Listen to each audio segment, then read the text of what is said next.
Happy Monday,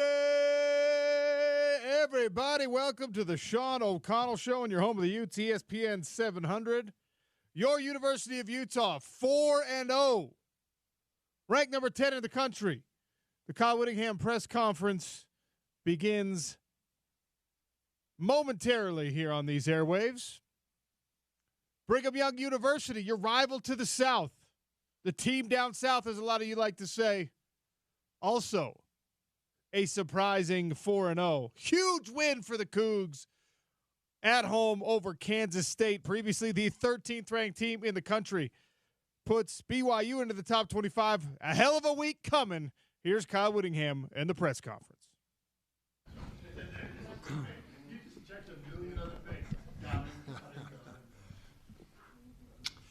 All right, good start to the Big 12 conference play. In our game down or over in Stillwater. Proud of our guys. A lot of positive takeaways from that game. Obviously, the freshman quarterback, Isaac Wilson, did what we needed him to do. Took another step forward in his progression. And for him to go into, well, our team, but him playing quarterback into the number 14 ranked team in the country's stadium, hostile environment, and come away with a win, that was great to see happen, and so very proud of him. Proud of Mekhi Bernard for what he accomplished. Now, obviously, he doesn't accomplish that without some really good stuff going on up front with our offensive line. So that was a big positive. Defense was completely smothering for about 3.5 quarters till we had a few breakdowns in the towards the end of the game. Handled the heat conditions, which it was pretty hot, but I mean you got to be able to play in whatever environment you're in. But our guys did a good job not letting that bother them, didn't flinch, didn't phase them. So a lot of positive takeaways, and bottom line came out with the win, 1-0, right where we wanted to be, obviously, after the first conference game. Credit Oklahoma State there at the end. They were scrapping all the way to the very end and created a little drama for us at the end, which didn't need to happen, but give them credit for continuing to battle. Thought we were the more physical team.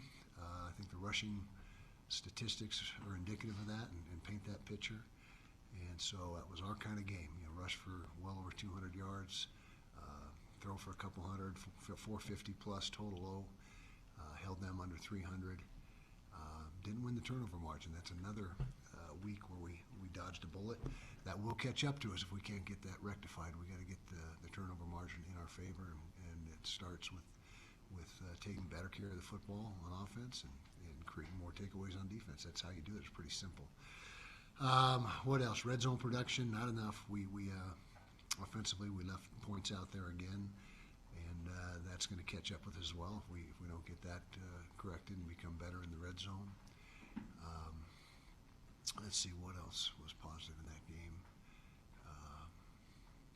Fourth down conversions. And that really, fourth down conversions are almost tantamount to a takeaway, and so that balanced things out. Being -2 in the turnover margin, but converting 4 out of 5 fourth downs, that compensates for that in a way. It's not exactly the complete compensation, but it sure gives you an opportunity to extend drives, and like I said, instead of them getting the ball back, you retain possession. So that was a big deal for us, being 80% in the conversion rate on fourth down. So Arizona coming into our place this weekend, night game. We all know that Rice Eccles is a real tough environment for opponents, especially at night. They got us pretty good last year, 20-25 minutes before pregame or before kickoff. So, okay, I know I got a guy over there who wants to ask some controversial question. So, Justin, go ahead. Not this week. Not this week? Oh, you're giving me a break. Nice. Okay, what is it? Lob a softball at me. He did say great win on Saturday. He did? Good win for the program. Wow, thank you. That's rare coming out of your mouth. And since last year we struggled to Arizona, Fafita, and McMullen quarterback receiver combo. How are you game planning for this year to make a difference? Well, we got to come up with something. There's no doubt about it. Fafita is a terrific quarterback. Had a great game against us last year. The McMillan kid is a terrific receiver, leading the conference in yards per game in the top 2 or 3 or 4 in receptions per game. So he's a big target, big catch radius. Reminds me a lot of Devon Bailey. 6'5" and a couple hundred pounds, 210, and runs exceptionally well. Great body control. He's a big time receiver. So we got to have an answer, and hopefully, we'll, like I said, play better than we did last year. Kyle, can you tell us what Cam wasn't able to show you before kickoff?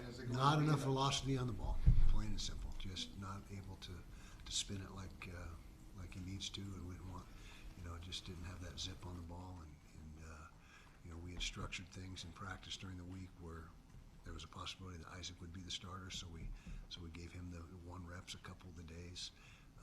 Gave Cam some time off later in the week to see if we can get those, get him feeling better, and then test him pregame. That was the play. So we followed the plan. There was nothing that surprised us, and made the decision we made and went with it. And then do you anticipate a similar plan this week? We'll see. Hopefully he's further ahead, and if so, then maybe that clears the picture up sooner. So can't give you an answer right now till, again, we see him throw. Kind of staying on that a little bit, with how well Isaac is playing, does that give you a little bit more leeway with that, or do you try to rush Cam back? How does that kind of work in your mindset? First of all, it's great to see Isaac's progression, but the bottom line is whichever quarterback gives us the best chance to win is the one that'll play. And obviously we're not going to put Cam out there if there's a health risk that the medical people haven't cleared. And so that, but he was cleared for last week as far as just, you can use him, and just up to you guys what decision you make. So we're not going to, I think we're past that point where you have to worry about re-injury or anything like that. So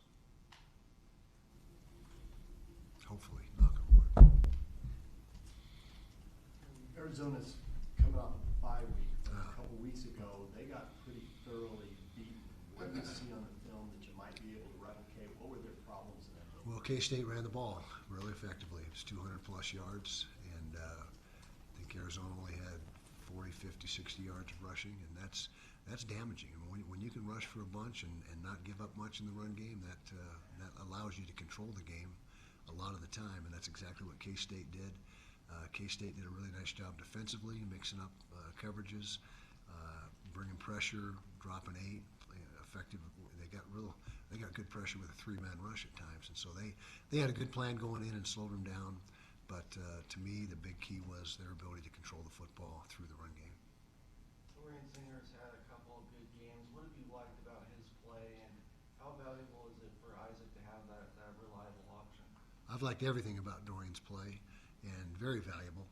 And I think what you saw Saturday was more indicative of what we should be able to utilize him, week in and week out. That was his most productive game of the season on Saturday.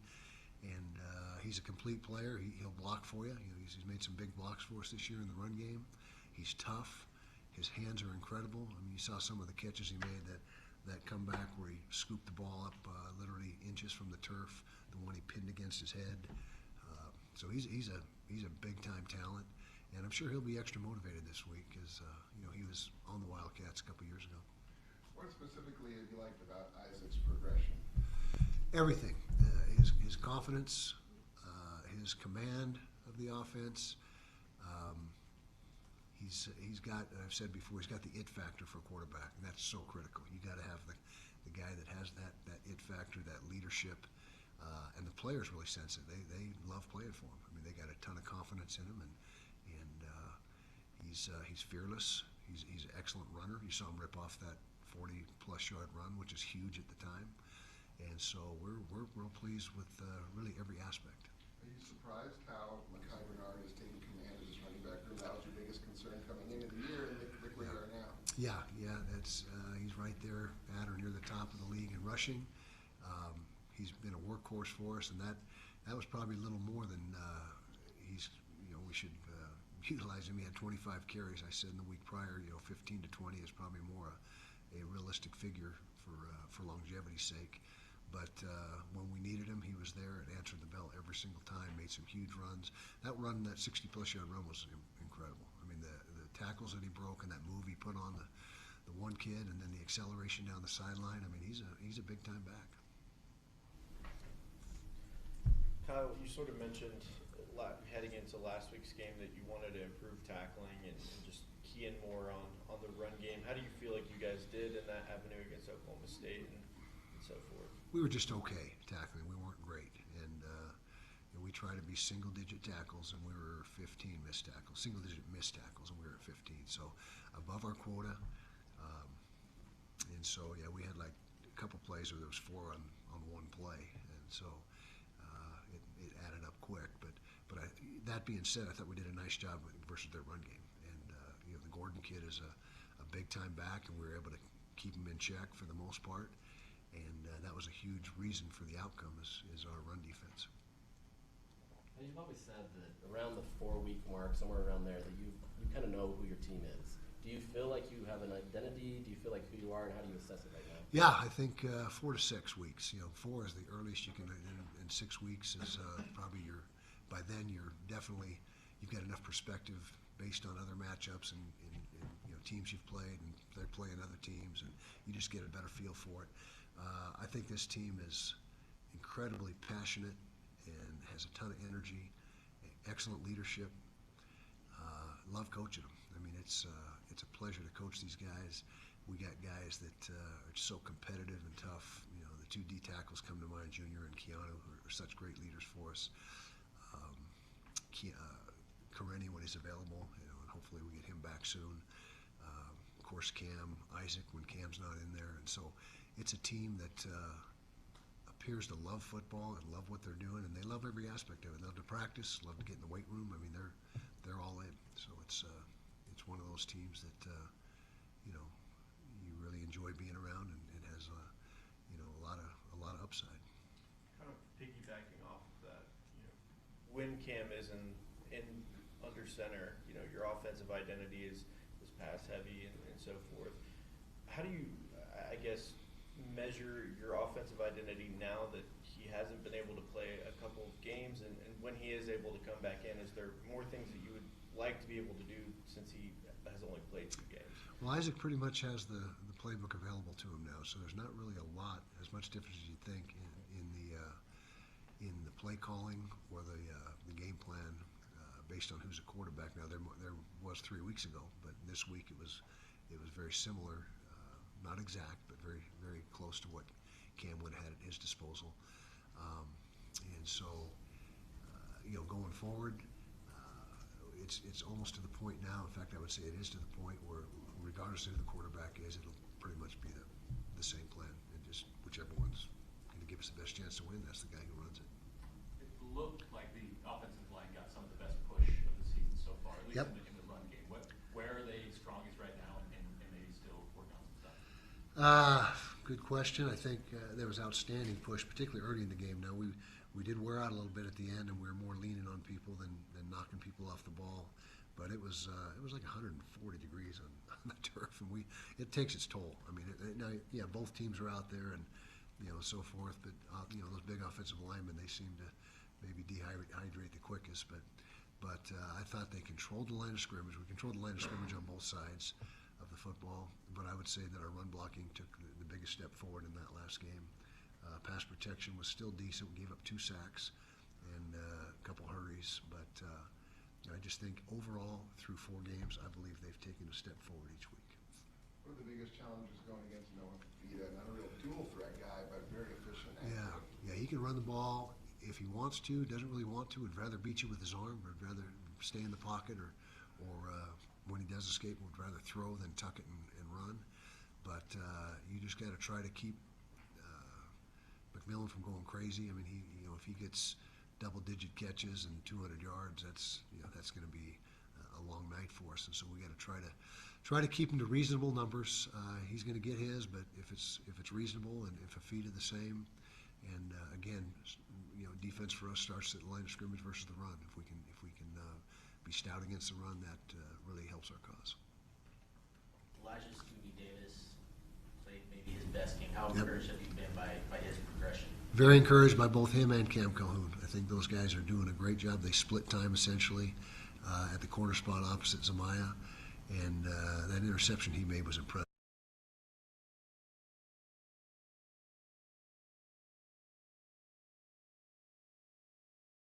outside shoulder and catch the back half of the football. And he has a lot of receiver experience in high school, so I think you saw that right there. But really proud of him and Cam, like I said, and Smith Snowden. He's playing exceptionally well too in the slot, and that's the most difficult assignment is slot corner. You got the most challenging, not only physically but mentally. There's more to it, and then Zamaya's doing a good job. So I think we're pleased right now with the entire secondary. Did miss some tackles from the safety position, but everybody contributed a little bit to the missed tackles. But so far through 4 games, I think we're holding the fort down. Going back to the offensive line, still seeing a lot of stacked boxes, a lot of defenses that just have 8, 9 man guys in the box. What's been the biggest difference this year compared to last year in terms of your improvements in the run game? Good question. We are seeing loaded boxes, and particularly when we got the lead at OK State the other day, and that led to the Brent Keithy touchdown because they were so packed in, and so. But I just think that our offensive line is playing efficiently and getting better each week. Those 2 young tackles are starting to come of age, and Spencer is further ahead than Caleb, obviously with his experience last year. Michael Mokofisi's a road grader inside, and Tanoa Tungiai is playing his best football at the left guard spot. And Jaron Kump started out with some pancakes right out of the gate and was doing a good job. So I just say the overall physicality, but proud of him. We need to continue to get better and as the season goes. How come you're in that nice, comfortable chair and everyone else sits in? It was the only comfortable chair, Okay. And the outlet. I needed Okay. an outlet. Well, there's ladies in the room. Did you want that chair? No. Okay. All right. You're good. You're good. You're good. All right. Final question. Final question. All right. What went wrong on the interceptions? Let's see. Let me think. The throw was a little off on the one. I'm trying to picture him exactly in my mind. Remind me exactly the. First one, the DB jumped the route, or the safety jumped the Yeah, route. that's right. Stanley, Yeah, Dijon. I don't think he saw the safety coming. Yeah, on the Dijon wheel route, he thought he had him, and I thought he had him. And then the safety comes out of nowhere and overlaps over the top and made an outstanding play. That was really well. The throw, ideally in that situation, you'd want to throw away from the safety and fade him to the outside. But again, I don't think he saw him or anticipated a center field safety being able to cover that much ground. And then the other one was on the boundary. End of the half. Yeah, end of the half, and there was 3 turnovers within 40 seconds, I believe it was, or a minute. It was really crazy, but just didn't put the ball where it needed to be. I mean, I don't know what to say more than that. Okay, guys, let's have some fun. All right. There's your head coach, Kyle Whittingham, responding to the questions from the media. Good stuff, and of course, recapping an incredible afternoon, I should say, in Stillwater, Oklahoma. It was not a night game. It was 140 degrees on the turf.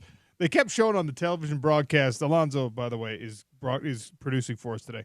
Alonzo, I don't know if you saw the television feed, but they kept showing the thermometer hanging on the wall on the sideline. Yeah, broken, just full on broken. They had buried the needle. It was 100 plus. That's all they cared about. It wasn't as hot as Baylor was. Baylor was literally the hottest. The temperature was hell in Baylor. However, no pun intended, but it was still really hot. Like it was, the air was very heavy, and so it doesn't surprise me that the thermometer was a little broken. A little broken, as was the Oklahoma State offense for most of this game, and they made it look respectable late. I want to make sure everybody knows this was a dominant victory for Utah football with about a 4-minute lapse that almost cost you. Now, that's an important learning experience for everyone on this team, for the coaching staff, etc. And in this year's Big 12, if you've been paying attention to the results, you cannot afford any of those mental lapses. But I'm not going to sit here and nitpick on that today, because what you saw in Stillwater was Utah showing that they are a top 10 team in the country and showing everybody that Oklahoma State is not. We had questions last week about how good really is Oklahoma State. Same questions were being offered by the Oklahoma media and even by some of us here. How good is Utah? We're going to find out now. How good is Kansas State? Well, we found a little about that as well on Saturday night in Provo. We're going to get to that at 1 o'clock on the show. Excuse me, no, not 1 o'clock. Yes, 1 o'clock. 1 o'clock today. Jerem Jordan is going to join us from BYU Sports Nation and BYU TV. We'll talk about that BYU game because that was the biggest win of the Big 12 weekend and one of the biggest wins of the college football weekend, and we're going to do it justice because that sets up some fascinating stuff in this conference. For now, we're going to focus on the Utah game. This is your home of the Utes. What you saw was Utah answering several questions. How good are you? Well, pretty damn good. How good is Oklahoma State? Not great. The most important question that was answered on Saturday night, can you keep your hopes and dreams of playoffs and a Big 12 championship and all of the things, all of the lofty expectations, can you keep those alive if Cam Rising is hurt? That was a question of existential importance that had to be answered for this Utah football team, and they answered it. The answer is yes. If Isaac Wilson is your quarterback, you can keep those hopes alive. I put a poll question out at Real OC Sports. I want you to weigh in, 877-353-0700. Call me, text me, send me a carrier pigeon. I don't care. I just want to know what you think. Can Utah win a Big 12 championship if Isaac Wilson starts the majority of the games moving forward? What do you think the answer to that question is, Sean? Right now, the answer is yes. Now, is it going to look as easy and as clean as it could potentially if Cam Rising is your starter? Maybe not. But that young freshman, even at throwing a couple of picks, even playing in that loud, insane environment, even in the heat, even stack as many of the excuses as you want, even finding out 15 minutes before game time that, hey, yeah, you got to go, young man. To me, that's the most impressive part of it, if I'm totally honest with you. Now, I don't think for him mentally, he went into that game as a backup quarterback. I think because he saw how Cam was playing. And look, he and Cam are friends of a sort. I mean, there's a big age gap between them, but you can't help but be friends with the guys in your position room. And I know the dynamic is weird at the quarterback position because really only one of you gets to be the guy. But we know the deal. Cam Rising, even though he's got another year of eligibility, this is his last year. At the very least, he's bringing the young pup along, right? So there's at least a big brother, little brother thing. There's some affection there. And I promise you that Isaac Wilson knows enough about football to have watched Cam Rising practice, very limited, and to be looking over with the side eye and saying, how's he throwing on Saturday? And all reports and all visuals were that he was shot putting the ball instead of spinning it. Isaac Wilson probably had conversations with his brother, probably had conversations with his dad, probably had conversations with his mom, probably had sidebar conversations with Cam and maybe with the coaching staff. I want you to prepare this week like you're the starter. I want you to mentally view yourself this week as a starter. When you brush your teeth, you're the starter. When you go to class, you're the starter. When you're at practice taking the reps with the ones, obviously you're viewing yourself as the starter. Isaac Wilson went into this game, went into this week thinking he was going to start. And look, it's a very difficult position for him to be in, to not have the coaching staff or the team or the previous starter ready to just say, hey, yep, handing him the keys because this is the situation we're in. This back and forth and this, I don't know. Is he going to play? Is he going to play? The breaking news. How many of us an hour before game time were just refreshing our Twitter feeds over and over and over again to find out if it was going to be Cam or not? How many of you were tuning in to ESPN 700 waiting for Bill Riley or Scott Mitchell or Stevenson Sylvester to give you a definitive answer one way or another, whether it was going to be Cam? Probably most of us had that question. I had the conversation all week long. If you listened to my show, you may have noticed that on Monday and Tuesday, I was like, Cam's going to play. It's going to be Cam. We expect that it's going to be Cam. operating this week with the assumption that it's going to be Cam. And then we all start to hear our little things, our little sources, our little whatever. And it's like, if it's Cam. If it's Cam. If it's Isaac. Threw that in there a couple of times. Because in the media right now, the Utah's playing it close to the vest, and they're not letting us know. But regardless of whether or not Isaac had been tabbed as the starter or Cam had been tabbed as the starter, the question remained up until Saturday. If Isaac Wilson is your starter, or Brandon Rose or whoever, if it's not Cam Rising, can you win on the road against a ranked team? Can you win a Big 12 championship? Can you, will you, can you, will you? I don't know. I'm scared. This team hasn't played well without Cam. Well, guess what? Isaac Wilson, and more importantly, the team around him answered that question. We can and will win important games without Cam Rising.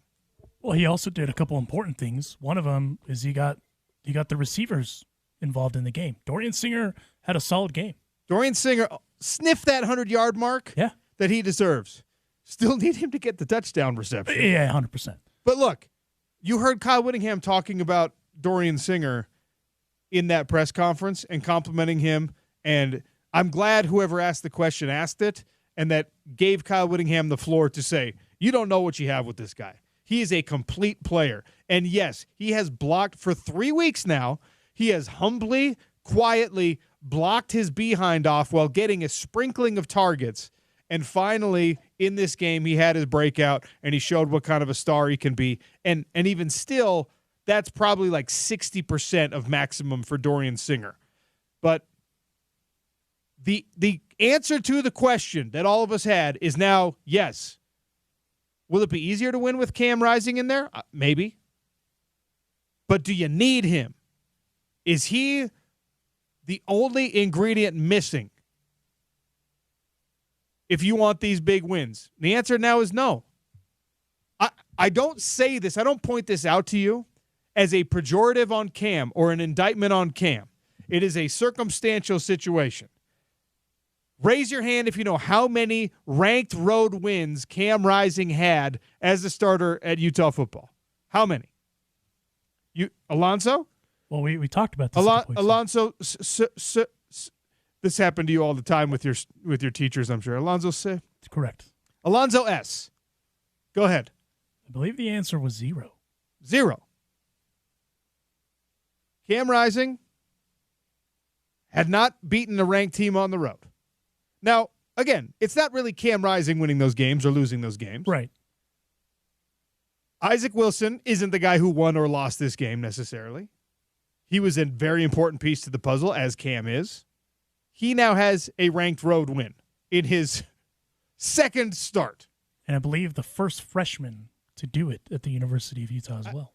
I am not going to get overly excited because that puts too much pressure on a guy who so far has handled the pressure remarkably well. Isaac Wilson deserves an immense amount of credit, okay?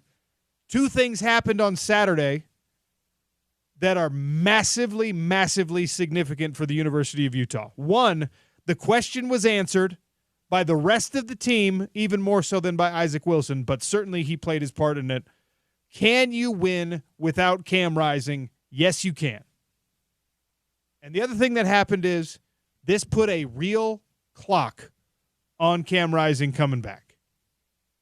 How so? Last season, it was all just like, hey, man, everything's going to be okay when Cam comes back.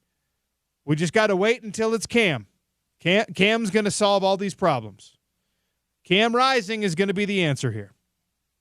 Well, now, because Cam Rising missed last week and missed a half the previous week, and voluntarily they took him out in the second half of the Southern Utah game, which none of us questioned. That's fine.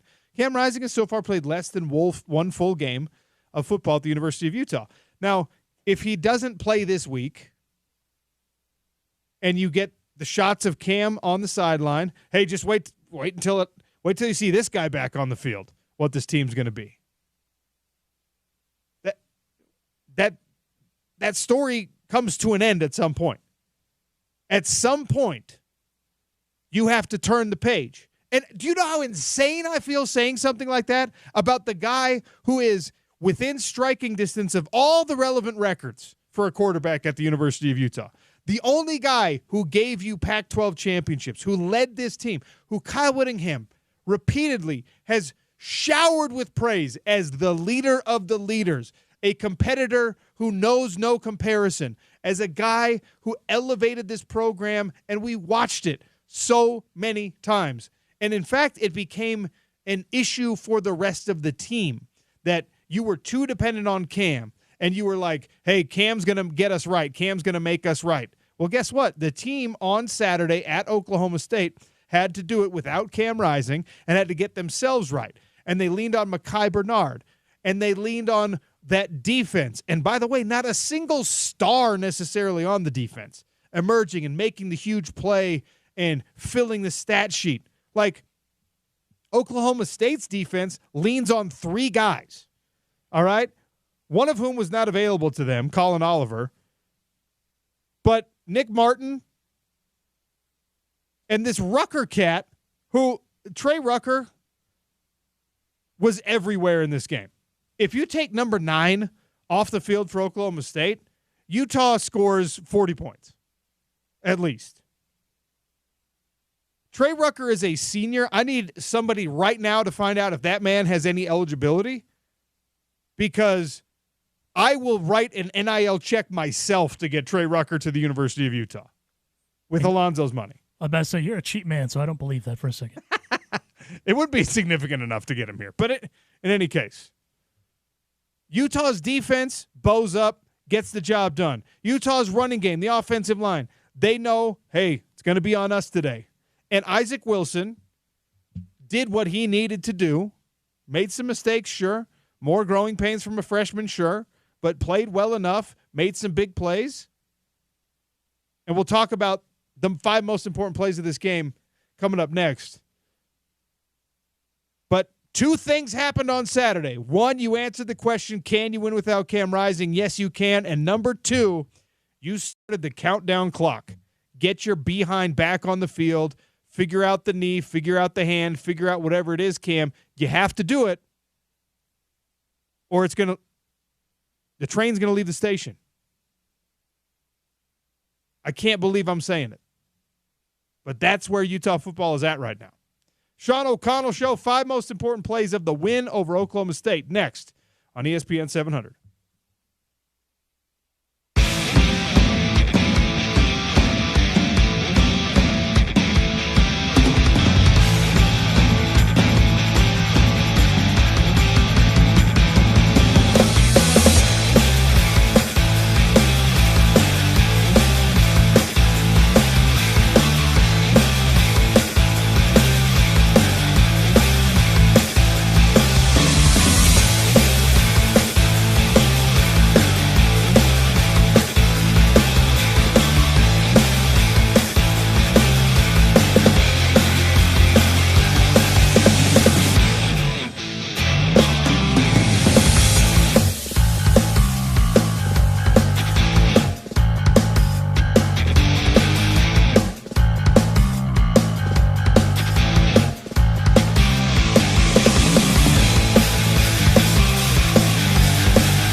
877-353-0700. You can always get a hold of me on the Dish Pros text line. You can call us. You can tweet at me at RealOC Sports. I want you to go answer my question on the poll.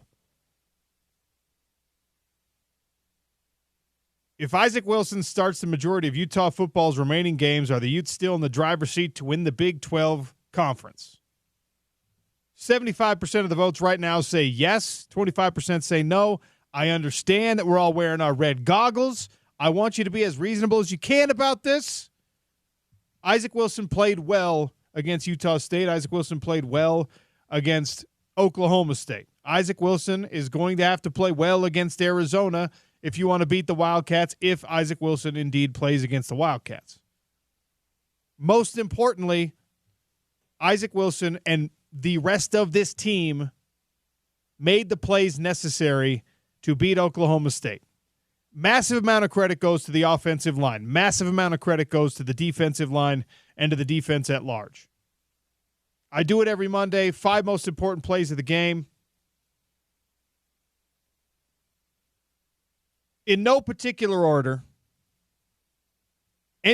choose any one of the field goals that were made, because it ended up being a 3-point margin of victory. All right? That got a lot closer than it needed to. Didn't make all of your field goals in this game. You got to try and get everything dialed in and make sure that is as automatic as it can be in college football, because something tells me that as the philosophy swings back to a more conservative approach, a more physical approach, a more, hey, this is Utah football circa 2016 approach, you're going to have to kick some field goals. So you got to make sure that Becker and company are dialed in on that. So any of those made field goals gets to be most important play of the game. The Brant Keithy Wildcat touchdown, you're not going to expose your quarterbacks in the run game, whether it's Cam Rising or Isaac Wilson. You're not going to expose those guys in the run game as often as you did in previous years until we get to maybe the very, very end of the season. And you're going to get those physical downs where you want to bring in some 12 and 13 and even 14 personnel, and you can run the 15 personnel technically because Keithy is a tight end. You can have him be I guess he's the 1 and the 5 also in this one. But you can have Brant Keithy run those balls in for you. Keithy Wildcat touchdown, big moment in this game. Very important development for Utah football in general, that he is back, he is healthy, and he is productive in such a way that you can use him in all that versatile playbook sort of placement. All right, that is big.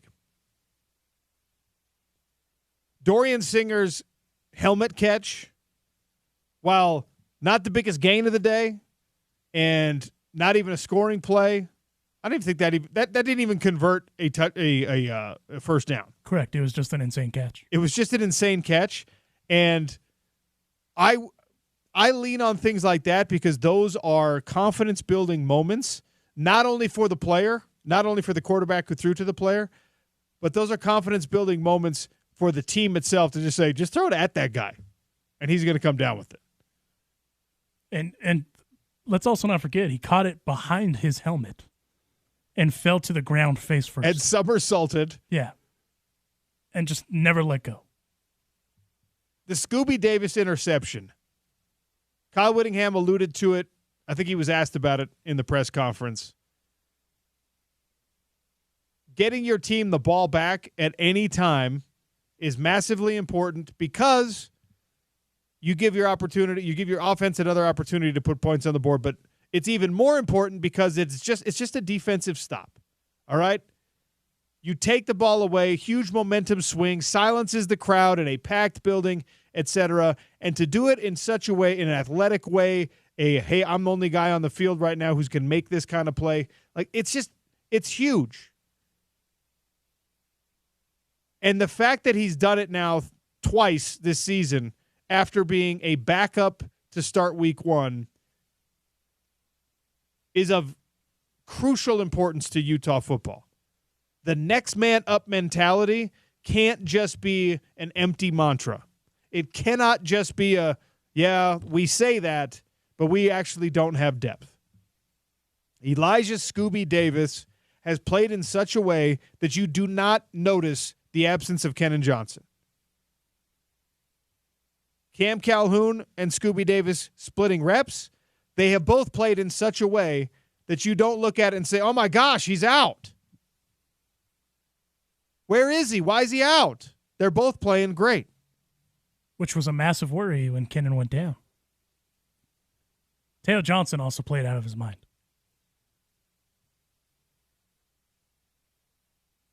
The Isaac Wilson 48-yard run might have been the most significant play of the game because Isaac Wilson, just with that run, and he had another one that he went around to the offense's right, danced a little bit, converted, got a first down, right? Isaac Wilson showed with that on film for every defense, you have to treat this guy like Cam Rising light.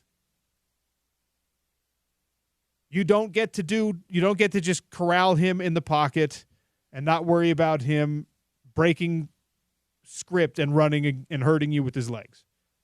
He showed he's a good enough athlete to take chunk plays and to flip the field and to do the kind of things that Cam Rising has done over and over and over again with his legs. To be the backup quarterback who is now getting some starts and showing other defenses, showing the University of Arizona who's watching this film, like, gosh dang it, it doesn't matter if it's 7 or if it's 11, we have to maintain pass rush lane discipline. We have to keep contained. We have to treat this young guy the same way we treat the old dog. You didn't even convert that into points, by the way, which is a travesty. Yeah, I mean, that's one thing. Obviously, the youth on the side of it is there was a handful of plays where they left a lot of points on the field. Well, that's something that Utah, again, it's overwhelmingly positive when you go on the road against a ranked team in a hostile environment and you get the victory and you jump up a couple of spots in the polls and you remain undefeated for the season.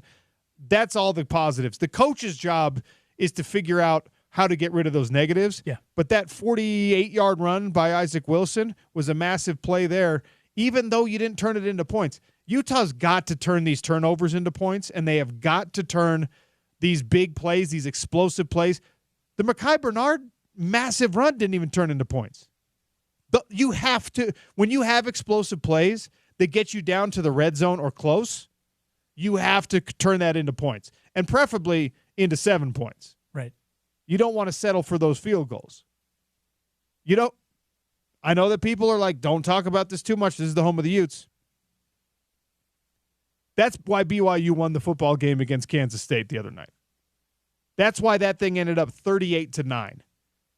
Because the defense, Jay Hill's defense, made some big plays, capitalized on some mistakes by Kansas State, gave their team short fields. And guess what happened?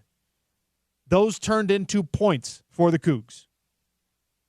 Has to happen. Has to happen for Utah football. You got to turn explosive plays into points. You got to turn turnovers into preferably touchdowns, but at least points. And the only reason you got away with not doing so is because your defense was stifling. Could credit all those players and, of course, credit Morgan Scalley for calling a great game and for Kyle Whittingham for just being like, all right, dude, we're going to punch these guys and we're going to beat them down. And Mike Gundy, I don't know how you did it, but you broke Ollie Gordon. Yeah, that was the crazy part. He is broken. He is 4 games in to what should be his final year in college football, and he is the 18th best running back in the Big 12 Conference. Last year, he was the best running back in the country. This year, you'd rather have Sione Moa than him. That's insane. Well, and again, I mean, you talked about it off the air before we started. He won the Doak last year. Was supposed to be, and a part of it too is some people were like, he's a little rusty. There's no preseason. Ollie Gordon is nowhere to be found. He's broken. He's averaging less than 4 yards a carry. Do you know how much Mekhi Bernard is averaging right now? Almost 7 yards a carry. Yeah, about to say like almost 7. Mekhi Bernard, who we were like, I don't know, is there any bell cow back on this roster? He proved you wrong. Mekhi Bernard said, yeah. Gave OC the double bird and said, yep, found him. Respectfully, all of you folks who thought that Mike Mitchell was going to be that dude this year, it's not. It's me, Mekhi Bernard. He could pull so many receipts on folks. 100%. Oh, my gosh. And no one could blame him at all. At all. As always, Sean O'Connell Show brought to you by Les Schwab Tires. The show today and every single day brought to you by a place that's got tires, wheels, accessories for whatever you drive. Stop by Les Schwab today. Get the professionals to do the job right the very first time. All right, hot lunch coming. This is a wild number. It's not from football. It's not from the Big 12. It is a wild number about star players in sports and what they can do, not just for their team, but for an entire brand. Sean O'Connell Show on ESPN 700.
where you could call into a pay number, and then each music video had a 3-digit code. Yep.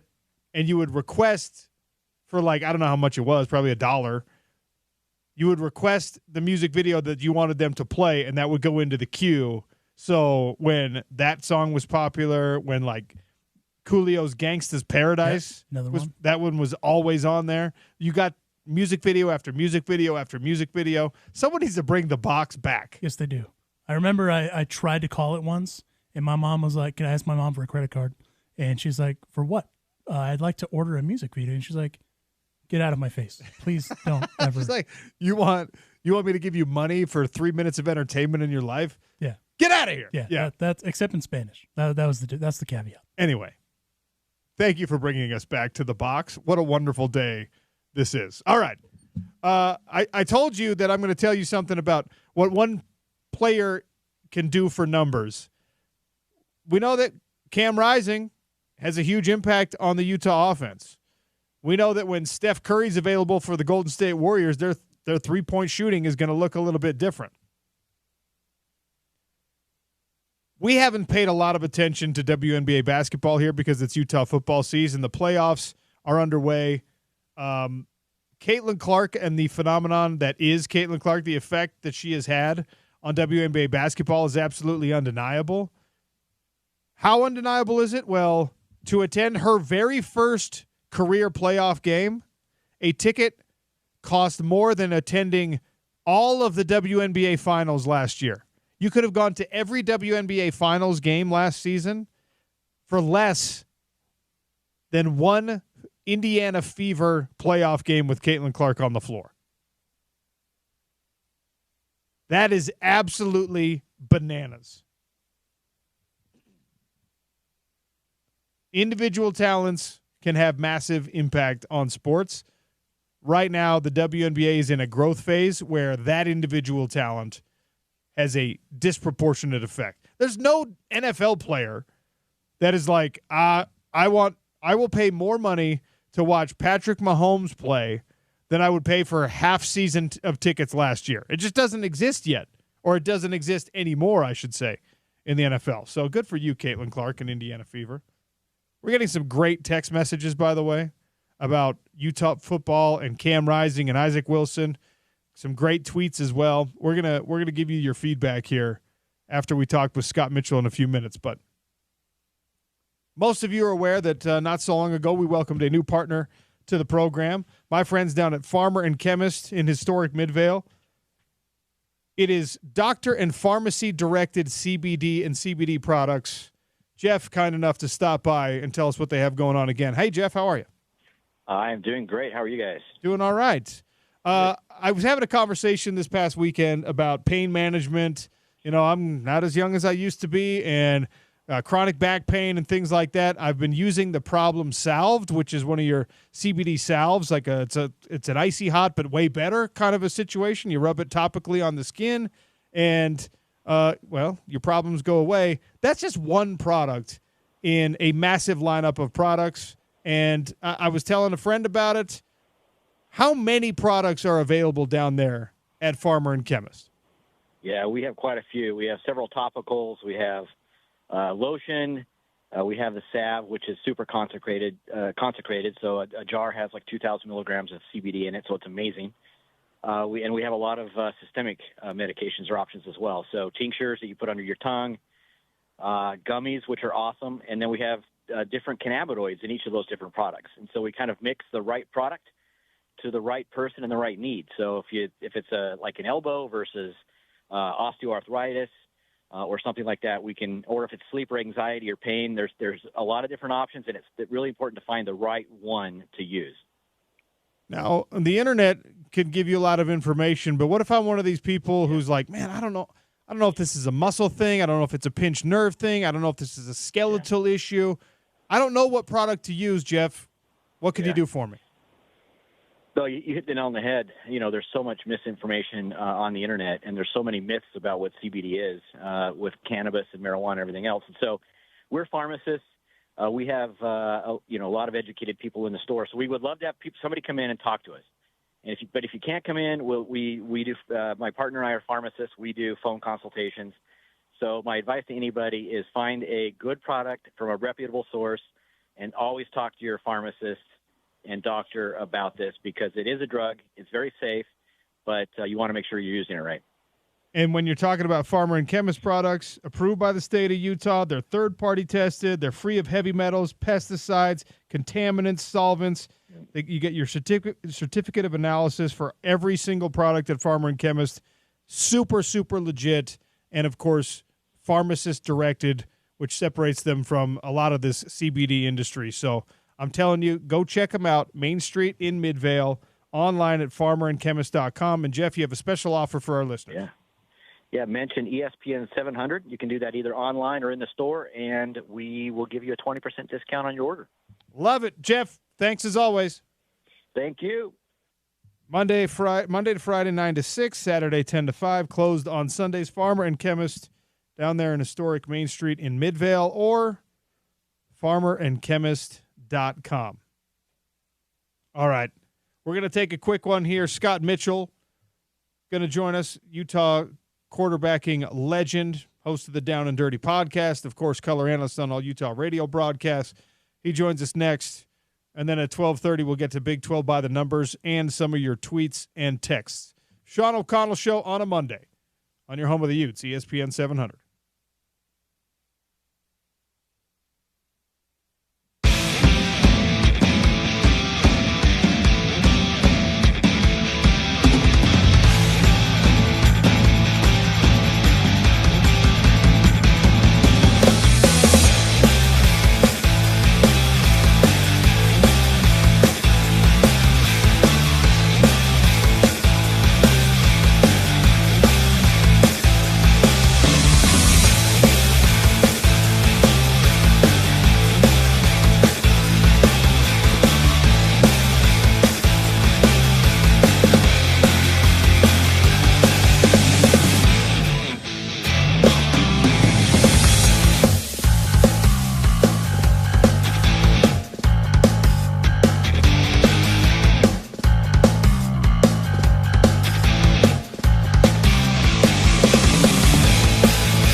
Welcome to hour number 2 on the Sean O'Connell Show. My guy Alonzo Serenana just sent me down a nostalgic rabbit hole talking about the box music television.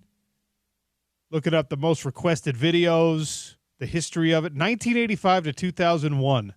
What a glorious, glorious run that was. Simpler times. And then the internet and YouTube come along, and you don't need the box anymore. And much to Lars Ulrich's chagrin, Napster. All right, we're talking Utah's big win over Oklahoma State. We're going to get into BYU's big win over Kansas State. The power rankings right now in the Big 12 Conference run through the state of Utah, man. We knew that was going to be the case at the beginning of the season. Scott Mitchell, Utah football legend, host of the Down and Dirty podcast, joins us right now to talk about the big win in Stillwater. Scott, how are you?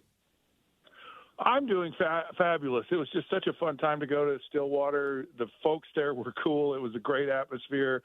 It was hot. It was steamy. It was down and dirty, and the Utes showed up big time. So right up until kickoff, we were wondering, we were speculating, we were questioning. Oh, Cam's been practicing. He's got the glove on the throwing hand. Is he looking all right?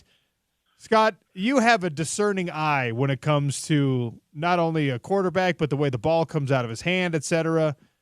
At what point did you get a sense like, hey, this might not be going as well as we think it is with Cam? Well, I sit there before the game, and I'm in the booth, and so I watch all the players warm up, and just watching him warm up, it really was kind of bad to worse. I mean, I'll quote Tyler Huntley. He's so poo-poo in the warm-ups. Cam did not look good to me, and I was like, this is going to be an interesting day if he starts, because there was just no zip on the ball. You could tell that it's still affecting him. And I don't know if it was by design, because, Coach Whittingham actually said, look, this was literally a game-time decision. They were going to see how Cam did in warm-ups, and clearly everyone could see that it wasn't good. And I don't know if that was by design or not, because I think it kind of helps a young quarterback when Isaac Wilson doesn't have a couple of days or all week long to, get worried about the game. It's almost one of those, hey, kid, you're in kind of things, and so you just go play. And it may have helped him out, actually, especially, being put in that situation before in my life when you don't have a lot of time to think about things, you kind of tend to not get in your own way, regardless, it was the right decision for Utah. And I don't believe it's a decision that's like, Isaac Wilson's the guy right now. But for that day and for the present moment, Isaac Wilson was the guy to give Utah the best chance to win. And look, I thought he played pretty well. He did throw a couple of interceptions. One was just an awful read and an awful throw. The other one was a great play by the defender, I think it was Rucker of Oklahoma State, who just, saw the route, jumped it, and you didn't throw the ball far enough to the outside shoulder or far enough to the sideline. He closed a lot of distance, and he ended up picking that ball. For a young guy to shake off the mistakes, because you're going to make mistakes as a freshman. For him to shake off the mistakes and play well down the stretch, Scott, what does that tell you about Isaac Wilson? Well, before I answer that question, and this kind of answers it a little bit, for a team like Utah to lose its top two defenders in Karenni Reed and Connor O'Toole, and to start a freshman quarterback in his second game on the road at Oklahoma State, a team that's pretty good, or people thought they were pretty good, and win the game, it tells you a lot about this team in general, that they're really good and they're really deep. And you saw a lot of guys really help Isaac Wilson out, whether it was, crazy circus catches, Dorian Singer, but also Money Parks on a deep in route that should have been a touchdown. And just for him to catch that ball was just amazing. It just speaks to how talented and how good this team is, which should have everyone excited, because Utah has not even come close to hitting its stride. Maybe a little bit more on defense, but certainly not on offense. There's weapons there. There's a lot left in that team undiscovered, and it's still yet to be vetted out. And a lot of it's just because you have a freshman starting at quarterback. Cam Rising would make a lot of these players really look and really give them the best opportunity to succeed and show their real talent. But that being said, Isaac Wilson's doing more than enough to win as he's learning how to play. Because what he saw this week was pressure in the red zone, and he's never seen it. Like, I don't care. You can take all the best high schools in Utah. They do not have close to the athletes they have at Oklahoma State, and on the road in a hostile environment, and you got to throw touchdown passes when they're blitzing you. And it's a new field, and it's a different deal. And the only way you learn how to do it is on the field. And he handled it well at times and didn't at other times. This game shouldn't have even been close ever. There was at least 21 points that had Isaac Wilson been able to make better throws, you would have had, at least 3 more touchdowns in the game. But he didn't really – the interceptions, although they killed a drive in the red zone, they didn't – the other one was basically a long punt. And he did a lot of other things with his legs and with some throws he made to certainly have a winning performance, along with Mekhi Bernard and that offensive line just doing an exceptional job running the ball. So Mekhi Bernard has clearly emerged as the bell cow back. 300-plus yard games. He's averaging almost 7 yards a carry right now. And you got to credit the offensive line in the way that they're helping that happen. But after everything we've seen Mekhi Bernard do for this team, and even ponder the transfer portal and maybe leaving this team, to see him now having this stretch and having in the first part of the season being really the offensive MVP when there's a lot of uncertainty with that quarterback position, it's really fun to watch. Oh, it's awesome. And it's awesome to watch him. But here's an interesting thing, and Coach Whittingham's really savvy about this, and it's part of what has made Utah so good is there's so much depth on this team, and they know how to keep the depth. And part of keeping it was on display in the game last week, where defense was a lot of 3-and-outs, and the offense had 80 plays. It's awesome. And when you get all those plays, a lot of them are going to Mekhi Bernard. He's getting more looks, and he's getting more comfortable, and he's seeing things better. And if you're not converting and sustaining drives, he doesn't get that development. And it's a huge part of, seeing it. But that being said, Coach Whittingham was like, Mekhi carried the ball too many times. Like, we got to give him – we need another guy in there. That was about 5 carries too many. And he goes, look, I'm not here to win this battle. I'm here to win the war. This is a marathon. We need Mekhi Bernard this fresh in November. And so, although there was a lot of that good stuff you saw in the game by him and by the defense and that attrition and keeping your depth, keeping guys fresh and keeping guys healthy throughout the year is a critical point. So as good as he was, Coach Whittingham moving forward will temper it maybe just a little bit, not a lot, because he has proven to be that every down guy. But even that every down guy needs a break. He doesn't need to take as many shots and blows early on in the season, so he's useless by the end of the year. You got to keep those guys fresh all year. Scott Mitchell, my guest here on the Sean O'Connell Show. Of course, Scott, quarterback legend at the University of Utah, color analyst on all Utah radio broadcasts. He was on the call as Utah goes to Stillwater, gets a win over the 14th-ranked Cowboys. There were some moments in this game, Scott, where big explosive play happens for the Utah offense. Mekhi Bernard breaks off a big run. You saw Isaac Wilson even break off almost a 50-yarder and flips the field, gets him in a great position, and then no points come out of that. That, to me, is my only real negative takeaway from this game, that you can't allow that to happen repeatedly. You can't allow that to become a trend at the University of Utah. Why is it happening? Well, Oklahoma State is really good in the red zone. They have been, at least this year. And, again, you're going to have good moments with a young quarterback, and you're going to have bad moments. I don't want to call them bad moments. He actually called them bad moments when we interviewed him. I said, no, those are growing moments. Those are learning moments. They're not bad moments, especially when you're a young freshman. And the moment is, I've never seen guys blitzing me before like this. And to actually understand how fast it all comes at you and it's different and the tendency is to kind of panic. Alan Bowman panicked. Utah only sacked him once, but they got close to him. He felt footsteps. He was feeling a pressure that he hadn't felt, and it affected him significantly. He was horrible. But Isaac, there were some good moments he felt in the pressure, and he hung in there, and he made some great throws. But there were some times when, a better throw, a more accurate throw, knowing, hey, they're coming after me. I've got to stand in here and deliver an accurate pass and hurt them. And he didn't do it as effectively as he could, only because he just doesn't have experience. And that's the growing pains that we all have to feel for a young quarterback who's kind of learning on the fly. Next time he gets in those situations, because I've seen it, I've seen plays that he didn't handle well the first time, and then they ran him again, and he actually read it better and more correct. Actually, the first long interception was a good example of that, where he shouldn't have thrown that pass. The underneath guy was wide open. And later in the game, they call the play again, and he hits the underneath guy who was wide open, and he has a 15, 20-yard gain. So that's what I'm excited about him, is he's not uncoachable.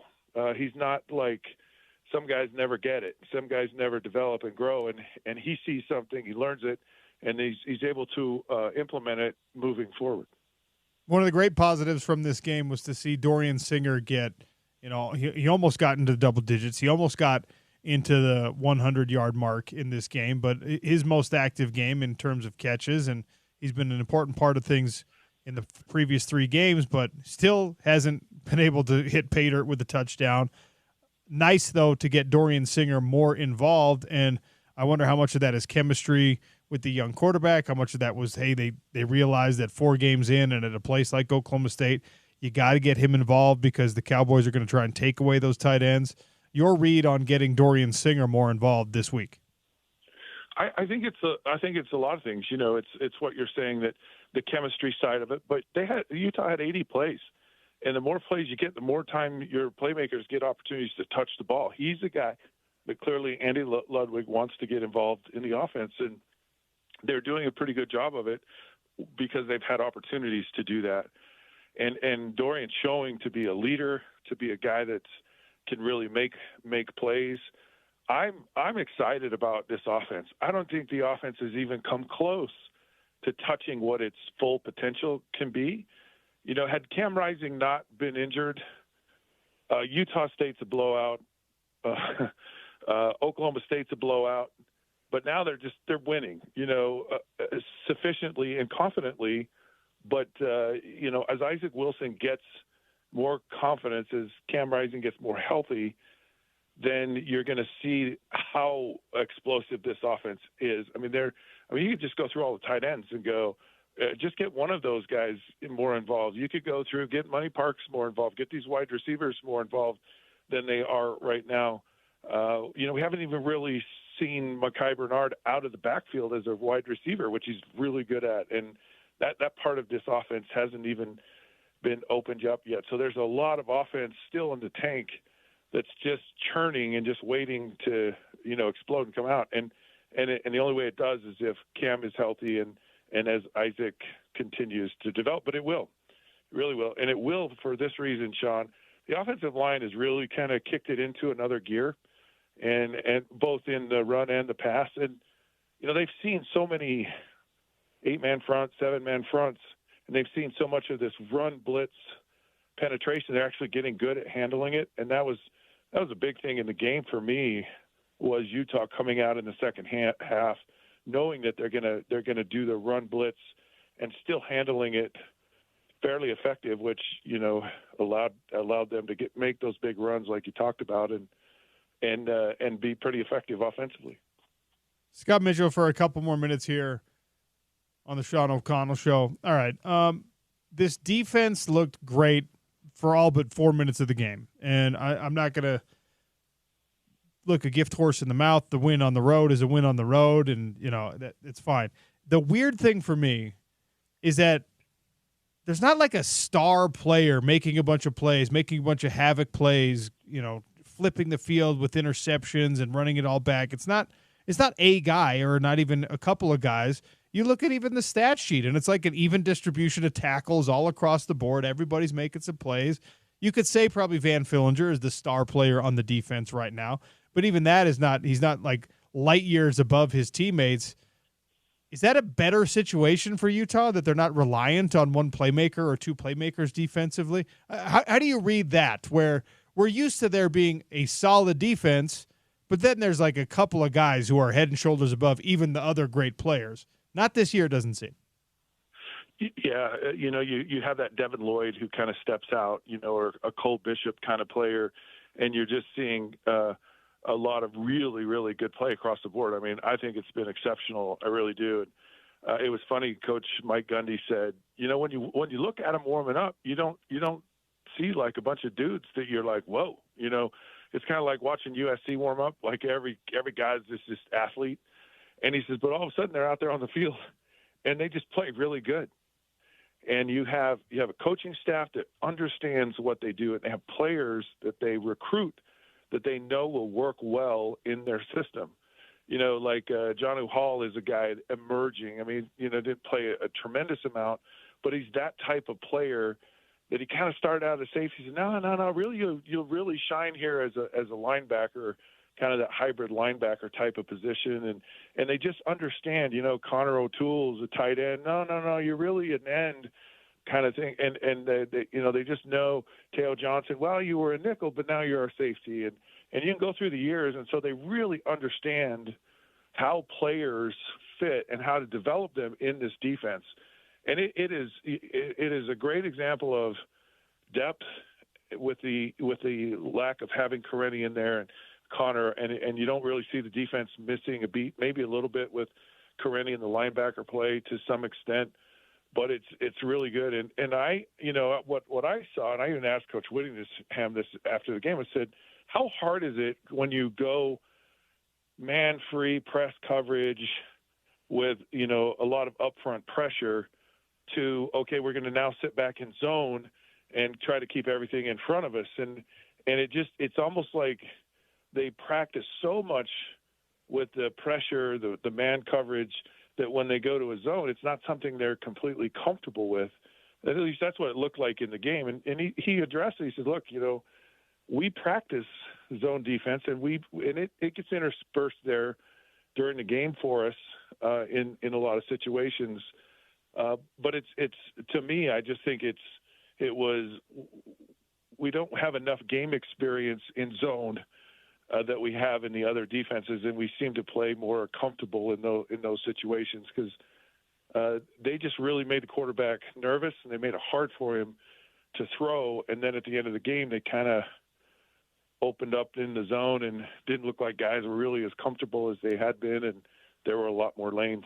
And they have good receivers. They really do. And the quarterback, given time and not having happy feet, can make some good throws.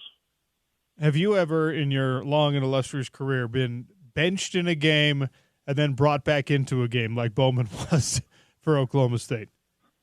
Well, yes, and it sucks. Okay, there's just nothing good about it because you're like, look, the best thing for me to do is to get out there and keep throwing. You want to get out of a slump, boy, you keep swinging. And it doesn't help you to put you on the bench because then it kind of sends a signal to everyone. Well, we don't really believe in this guy, and he's the whole problem here, and that's never always the case. There were a lot of drops in that game by Oklahoma State, and to Alan Bowman's credit, and a lot of it's he's older, he came back and he wasn't sulking and really answered the bell at the end of the game and got him within 3 points of winning. So you like to see that for anyone to you don't like to see it against your own team, but to kind of not melt or he kind of answered. It's not a fun thing ever. It doesn't, and no one wins by it typically. Clearly the guy that came in for him was a whole lot worse and really struggled. And a lot of times the message the team gets is, well, we've kind of given up, or so it kind of changes the whole dynamic of things. Coach Gundy, I actually listened to him. He said, those decisions happen so quickly sometimes. Maybe it's not necessarily the best thing, hindsight. Maybe sometimes you overreact to things in the heat of the moment, and it's a tough decision. He goes, it's not something I do regularly. I want my quarterback to have confidence, but I don't think it just ever. I don't know that it ever really helps. Honestly, I've thrown 3 interceptions in the first half of a game, Sean, and it came back in the second half and won the game. It's just, halves are different, games flow differently, and it's better to keep your guy in there and give him a chance to fight through it. All right, last thing before I let you go. They've got to practice for a tough opponent. I know Arizona's not ranked anymore, but they're dangerous. They've got some weapons that Utah hasn't faced yet this year. You're going to have to, I think, move the ball. Night game at Rice-Eccles. We know what those look like. How are you handling reps in practice this week for your quarterbacks? Because Cam Rising's hand, as of 2 days ago, clearly wasn't ready to go. The young freshman is showing promise every time you give him more reps and every time you give him more of a leadership role, etc. So Scott Mitchell gets a phone call from Andy Ludwig. Hey, how should we do it? How do you do it? Well, if really it boils down to, can Cam throw the ball? I mean, he's your guy, okay? Cam Rising is your quarterback. But if he's still in the state he was a week ago, I'm going with Isaac Wilson. He's riding a lot of confidence. He's doing a lot of really good things. Now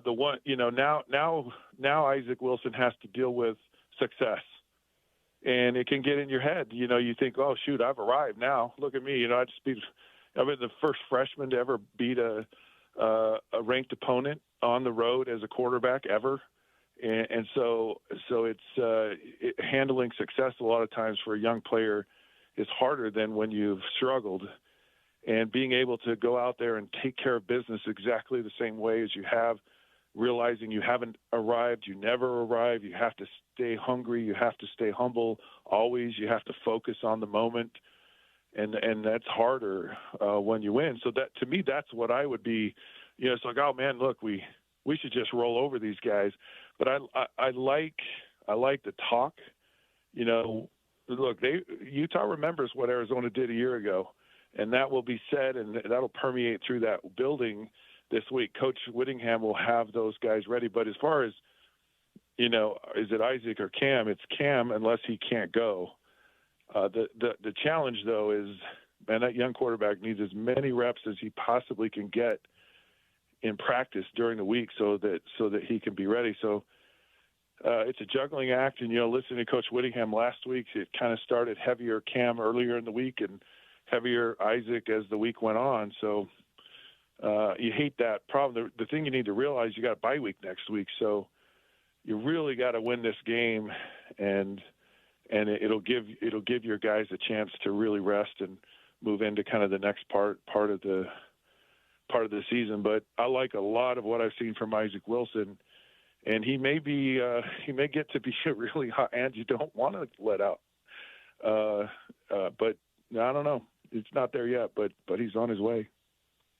That's Scott Mitchell, Utah quarterback legend, host of the Down and Dirty podcast. Scott, we'll talk again later in the week when we preview Arizona. Thanks for your time. You got it.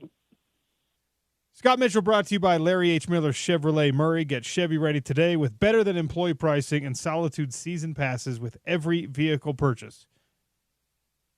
That was a little Big 12 at noon as well. Big 12 at noon brought to you by Mountain Land Supply. Check out their new location and mountainlandsupply.com. Up next, some Big 12 by the numbers and your text messages. A couple interesting tweets as well. 877-353-0700 if you want to weigh in on the question I put out on the Twitter poll today. If Isaac Wilson starts the majority of your remaining games, are you still in the driver's seat for a Big 12 championship?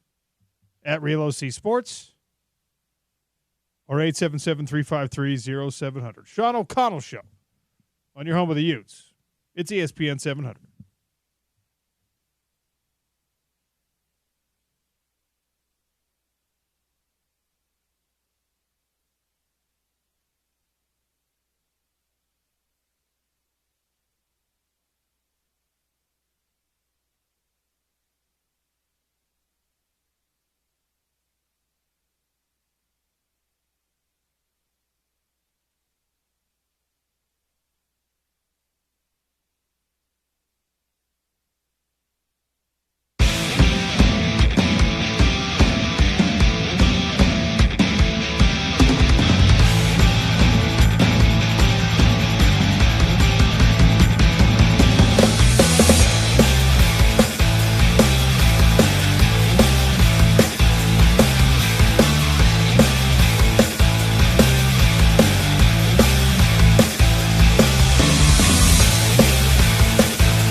Sean O'Connell Show, little Big 12 by the numbers, and we'll get to the responses on Twitter and on the old text machine, 877-353-0700 on the Disc Pros text line, at Real OC Sports, at OC Show 801, and at ESPN 700 on Twitter. Some Big 12 numbers that are important this week. There are 4 undefeated teams left in the Big 12 Conference. 2 of them are from the state of Utah. Utah and BYU. Iowa State undefeated, UCF undefeated. Iowa State and UCF have both already had bye weeks. They're only 3-0. Utah and BYU, 4-4. That matters because obviously the more games you play, the more opportunities you have for something to rise up and bite you in the behind. Big 12 Conference runs through the state of Utah, baby. I saw the reaction from not just Oklahoma State fans, but Big 12 media in general after Utah beat Oklahoma State with a true freshman backup quarterback and missing a defensive captain in Correne Reed from this game. The feelings that were being expressed on social media, on message boards, on Big 12 insiders, and I'm not talking about just the hardcore fans that are complete lunatic fanatics. It's like big boy journalists saying hey, guys, turns out that Utah might actually be the favorite to win the conference this year. Now, there's football left to play. There's a lot of questions that Utah needs to answer, but the most important one got answered. Can you win football games if Cam Rising is injured? Yes. And in fact, you can win road games against ranked opponents in sellout arenas when it's 140 degrees. This team is good. Can I tell you something that happened to me while we were in Stillwater? Yes. So Scott said the overwhelming majority of people were great. We went to Eskimo Joe's on Friday night. Legendary barbecue spot. Legendary. Food is solid. Some of the best cheese fries I have ever had. Okay. And Scott Mitchell walks in, just stands out like a sore thumb because he's 6'5". Yes. And Stevenson Sylvester walks in, guns a-blazing, so no sleeves. The man never met a sleeve that he got along with. Correct. Anyway, people stop by. They're shooting the breeze with them. They're asking Scott what it's like to hand footballs off to Barry Sanders. Earlier in the day, I go to the hotel. I'm in my Utah apparel because I'm working. And this random Oklahoma State fan, he's mid-conversation with 3 other people. And I pull out of our SUV, and he looks over and says, "Hey, you know we're going to beat your ass, right?" Unsolicited. And I just laugh because I'm with the truck drivers and getting some stuff for equipment. Then I come back out, and he's like, "Hey, don't forget, we're going to kick your ass." I'm like, "Hey, thanks for the warm welcome, bud." And I was just thinking about that on the way to the charter. How is that guy feeling right now? Not great. Not great. Normally, I don't care about that stuff, but I just thought it was funny because twice, unsolicited, stops this conversation with 3 other people. Hey. You know what? I'm glad that he felt that confidence. It's important to feel confident. And Oklahoma State has some excellent athletes, some great players on that team. They really do. They just didn't have enough. And Utah let it get interesting after the go-ahead, what you thought was like the nail in the coffin type score. You go up 22-3, and it's just all right, game's over. Suddenly, Bowman comes back in after one of the most abysmal quarterbacking performances I have ever seen in my life. It was brutal. That was rough. He gets benched, he comes back in, and then leads 2 flawless scoring drives. One took 3 plays. Well, do you remember what you text me when that happened? No. What is happening? Oh. Except it was a little more colorful. Oh, got it. But and I'm sitting there like, oh boy. And so, yeah, overall, it was very interesting just to see it all because again, that's not an easy place to go to, even kind of as Oklahoma State may have been wounded, but a wounded animal is just as dangerous. And for Isaac to go out and do what he did, and then the defense to do what they did, all you got to do is tip the cap. Okay, so I put a poll question out today at Real OC Sports. If Isaac Wilson starts the majority of your games moving forward, are you still in the driver's seat to win the Big 12 Conference? And obviously the young man in 2 starts has built his own ability, has built confidence with the coaching staff and his teammates, and it's always important, everyone, to read between the lines of what this coaching staff is telling you. One of the most important things that Kyle Whittingham said in the press conference today had nothing to do with Cam Rising, had nothing to do with the matchup against Arizona coming, had nothing to do with his reaction to Oklahoma State. Kyle Whittingham, and you'll hear that sound again on ESPN 700 today on The Drive with Spence Checketts. He always replays it. You should go to the app at ESPN 700. You should find it. Find the sound. Kyle Whittingham's weekly press conference. He said, well, pretty much the whole playbook is available to Isaac now. Excuse me? Excuse me? Are you whispering the quiet part out loud, Coach? Excuse me? So when he said that, your eyes got pretty big, and you already have pretty big eyes. Because that was one of the things where you're like, look, no matter how talented the freshman is, he's a true freshman. And this is a complicated offense. And if you want to win the Big 12 Conference, you need the whole offense to be available to you on any given down.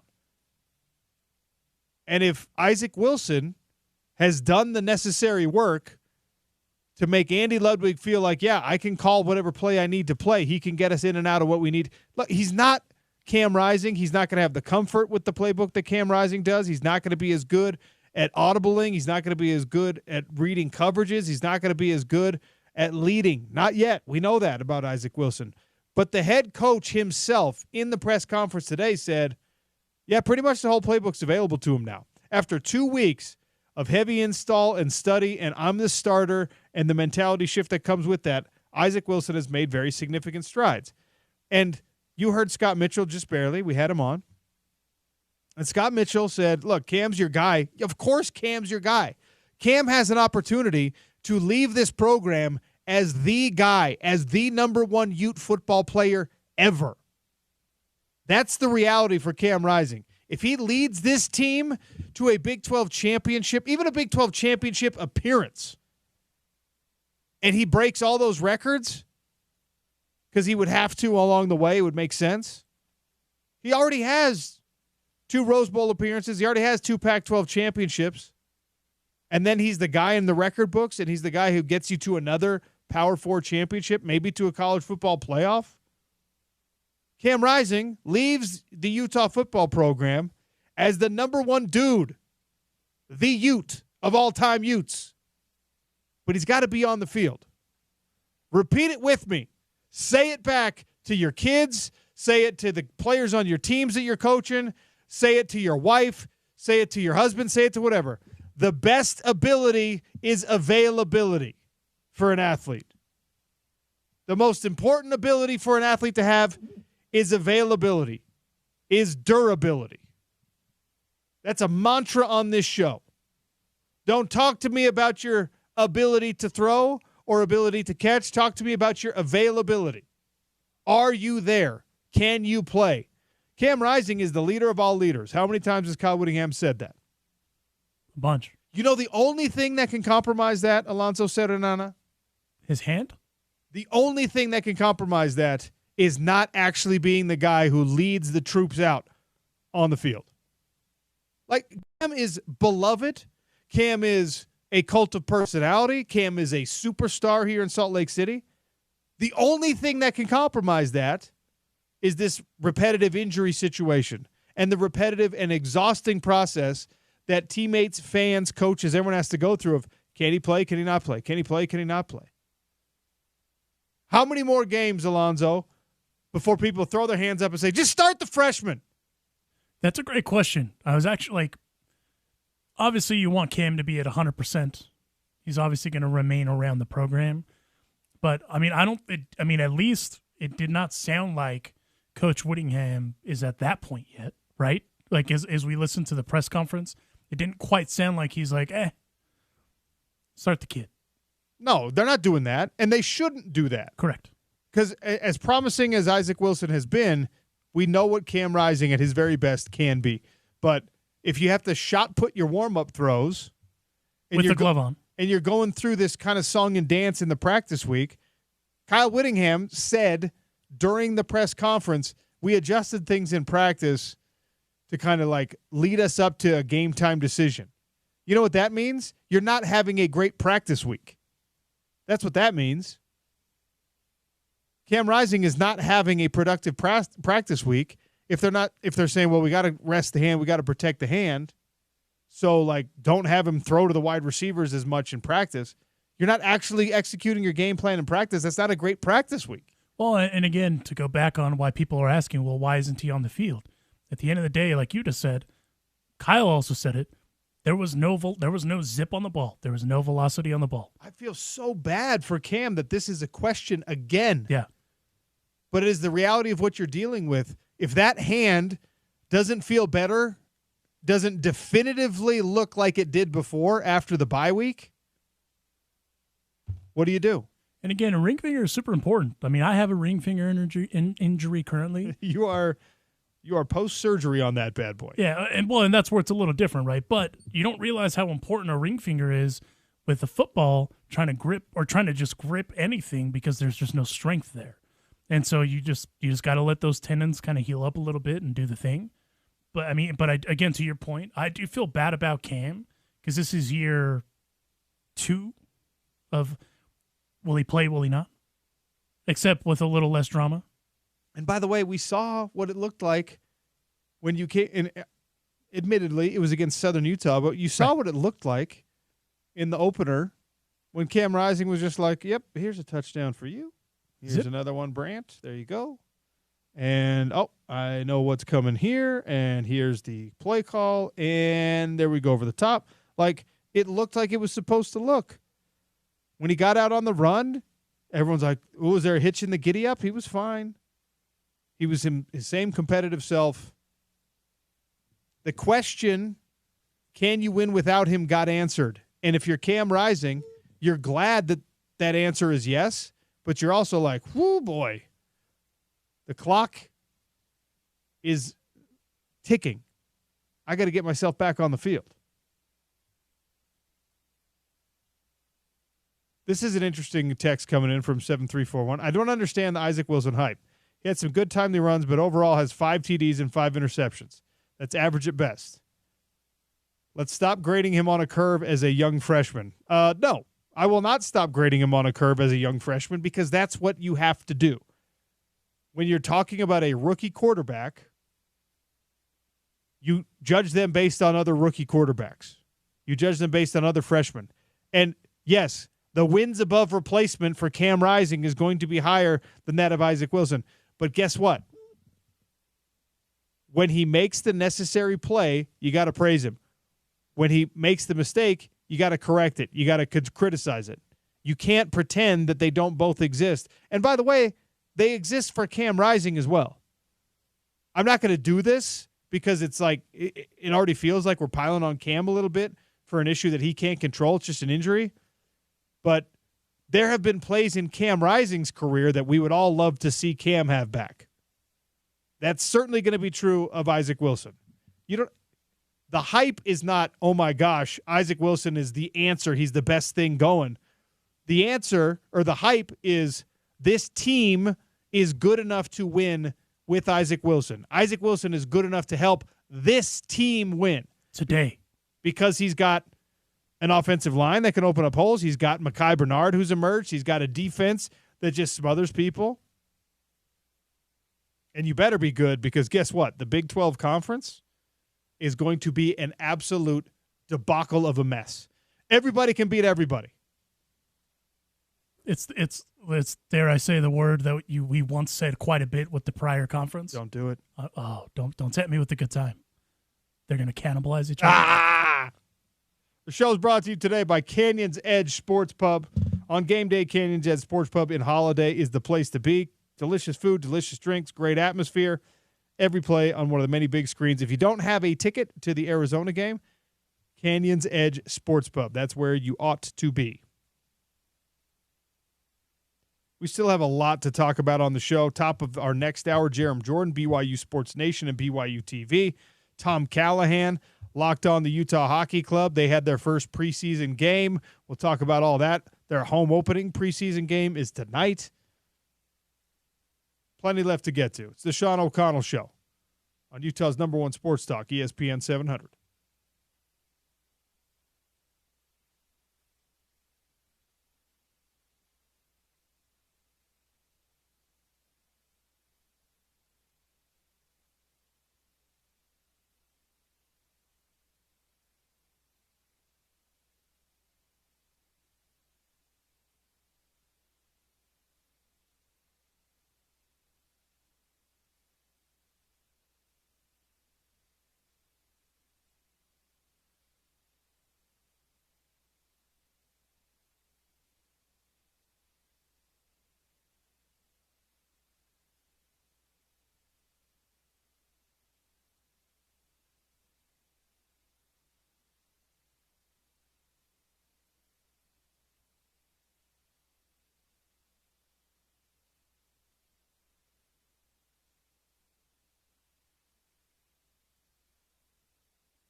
Sean O'Connell Show on a Monday. Hope everyone had a wonderful weekend. Little public service announcement for you. Get up in the mountains. Leaves are changing. The pinks, the oranges, the yellows, the reds, they're out. They're gorgeous. They're lovely. It's going to be an unseasonably hot week, it sounds like. So those things are going to dry up. They're going to crisp. They're going to turn brown more rapidly than you would like them to. So if you want that photo op, this is the week, all right? With my pumpkin spice latte in hand, of course. Yes. I'd love to see you just get real basic. Well, I'm going to roll in here with some Uggs. It'd be so good. Some Lululemons. An oversized crop top sweater. Can you be honest with me about something for a second? Sure. What is your level of intrigue with this whole expanded Pac-12? There's a college football season happening right now. The Pac-12 is like the Undertaker just sitting up. I'm not dead yet. 100%. It's intriguing only because, I mean, we know there's going to be some level of realignment again, but I wasn't expecting it to be so quick in the sense of, well, we're just going to blow it up again at the Grade 5 level. And that's essentially what's happening. They're blowing it up at the Grade 5. And listen, no disrespect to the G5 schools. There is some very good programs at that level. But even in the state here, it's going to be interesting to see kind of what happens with Utah State because there's a lot happening there. There's a lot. Not just the conference, but just the school as itself a lot. And look, the American, apparently, Cal, Stanford, Oregon State, Washington State. Cal, Stanford, they're not coming back to the Pac until we're in a super conference mode. Right. And they're just like, let's just call it like the Pac-12 division or the Pac-10 division of the super conference. And those schools have the money to buy themselves out, but it just doesn't make any sense. It doesn't make any sense. They're not going to do it. The American Conference, that's where the eyes of the Pac-12, the reorganized Pac-12 sort of turned. They want to get Tulane. They want to get Memphis. They want to go coast to coast, get a team in Florida. I think it was South Florida that they were looking at. And the American Conference just released a statement saying, no, we're staying together. Wow. Now, those member institutions probably got some phone calls and maybe some spiffs here or there, but you're looking at a situation now where the reorganized Pac-12 has to get UNLV to come. The fact that that wasn't initially part of the plan is just silliness to me. And who's going to be the partner? Will it be Utah State?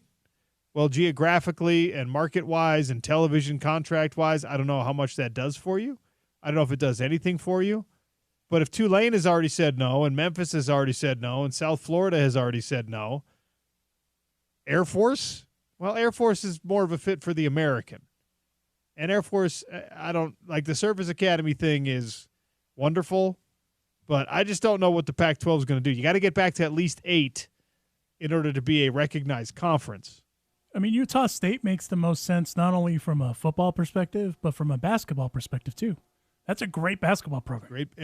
Great basketball atmosphere, all of that. What hurts Utah State is they're a tiny college town in Cache Valley, and their television markets don't come with it. So, I don't know. Again, it makes me sick. I taste that little bit of bile even as I bring these things up because as a sports fan, we're not supposed to care about television market size and revenue possibilities. Correct. We're not. That's a stupid thing to even have to say.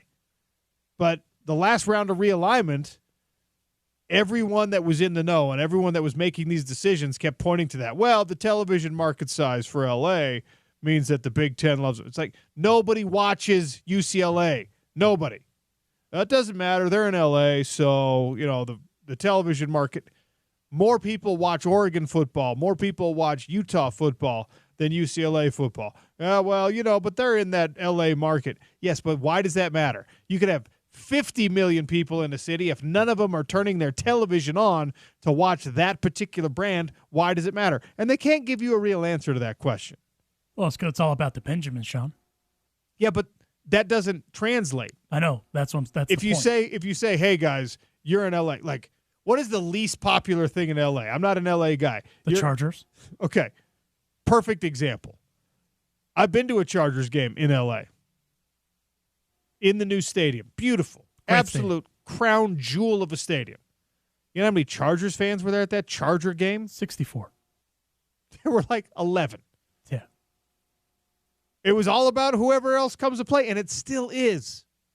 It still is about the visiting team. Well, yesterday we saw on the Twitter machine that people were upset that there was more Niner fans than there were Rams fans. Listen, people, I regret to inform you, there's a lot of people in California that are Niner fans from the South, as much as I dislike it for different reasons, but because there was no one's going to be a Chargers fan. Never. And there's not real Rams fans in L either because they left and went to St. Louis for decades. Like people that are my age, like 38, 35 to 45, we didn't have football in L.A. And by the way, the Rams at least brought you back a Super Bowl. Yeah, the Chargers have brought us Jim Harbaugh.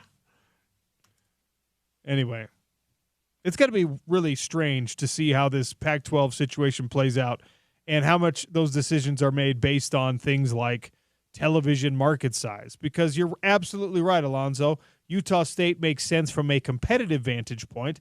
Nobody seems to care about that anymore, though. Air Force does make some sense to a certain degree, but I agree with you. There's the weird academy aspect of it. Like, you have built-in fans that are deployed around the world and stuff and watching on the Armed Forces Network because you have Air Force, I guess. But if your goal is revenue, I don't know that helps you a ton. Correct. But at least they have the TV network. Who else, aside from Army and Navy, is on the Armed Forces Network? See, that's how I'd play it. You can watch the Super Bowl on the Armed Forces Network. Correct. Sans commercials. I actually did that once. 6 a.m. Denver, Seattle Super Bowl in Shanghai, China.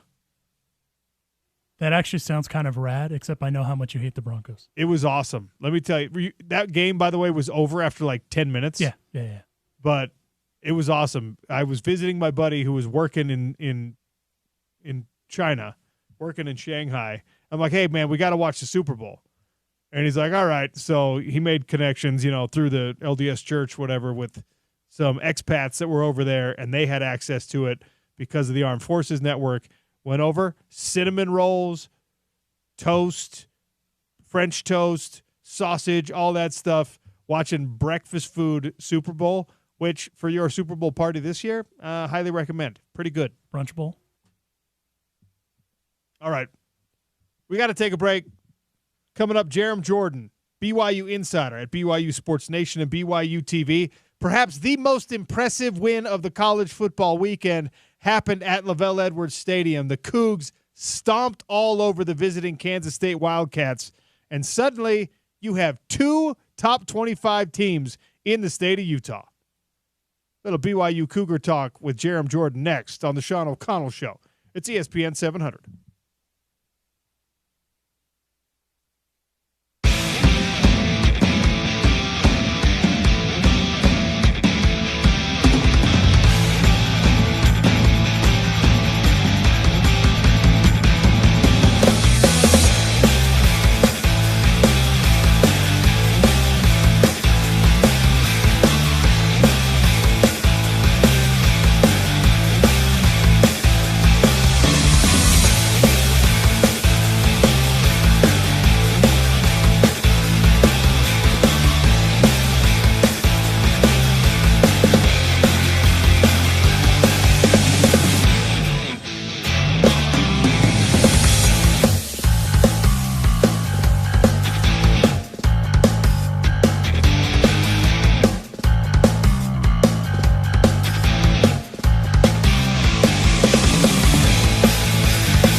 took place Saturday night. A little Big 12 after dark action down there in Provo. Everyone hopped up on caffeine and cougar tails, and at LaVell Edwards Stadium, BYU put their foot on the neck of Kansas State and didn't let up for an entire game. 38-9, your final score.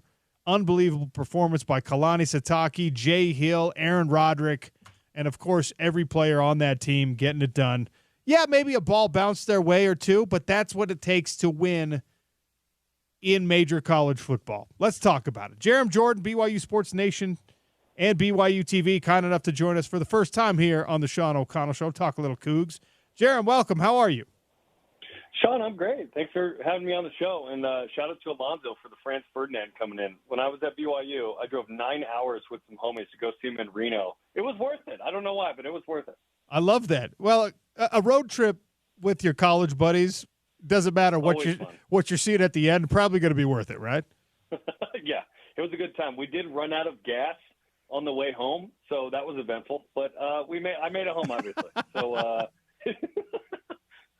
probably some lifelong stories out of that one. All right, let's get to this game in Provo.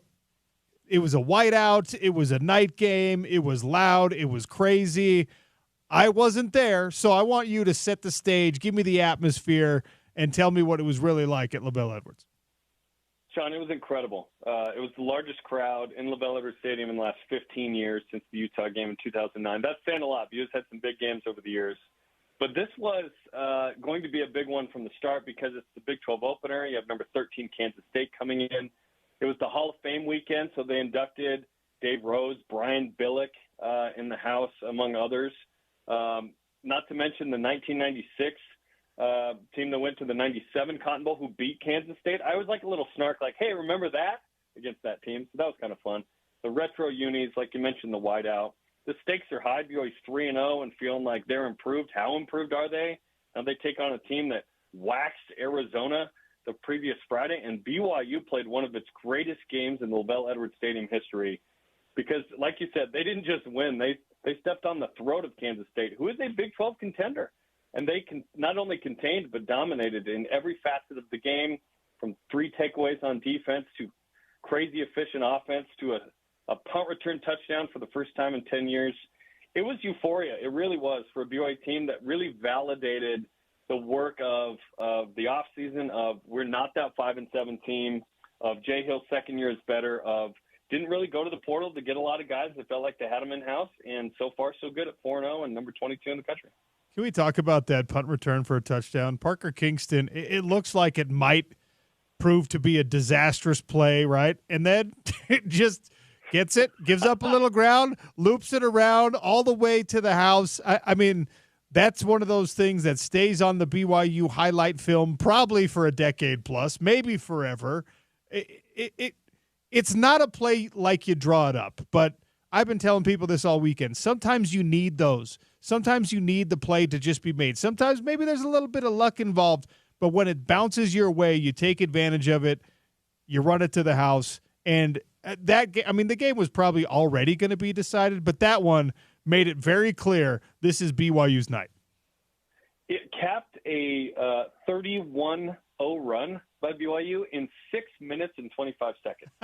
So when I say euphoria, like he sticks his hands out to the student section, the rock, like, are you not entertained? Like gladiator style. That was amazing. I literally just talked to him down at the facility about it for a piece called The Film Room, and he told me some fun stuff. First off, it's punt safe. They're not even in punt return. They're in punt safe because it's 4th and 1 or 2 near midfield. So that's already incredible. He muffs it. He touches it. He scoops it up, and he thought he was going to get tackled by his own guy, Raider Demooney, who kind of almost runs into him. And then he gets the corner. Isaiah Glasker has a huge block. And then Isaiah Glasker actually outruns him to the end zone, which is pretty funny. He said he couldn't feel his legs starting at the 30-yard line. He ran 137 yards, Sean. That's the number. They found it. He ran 137 yards.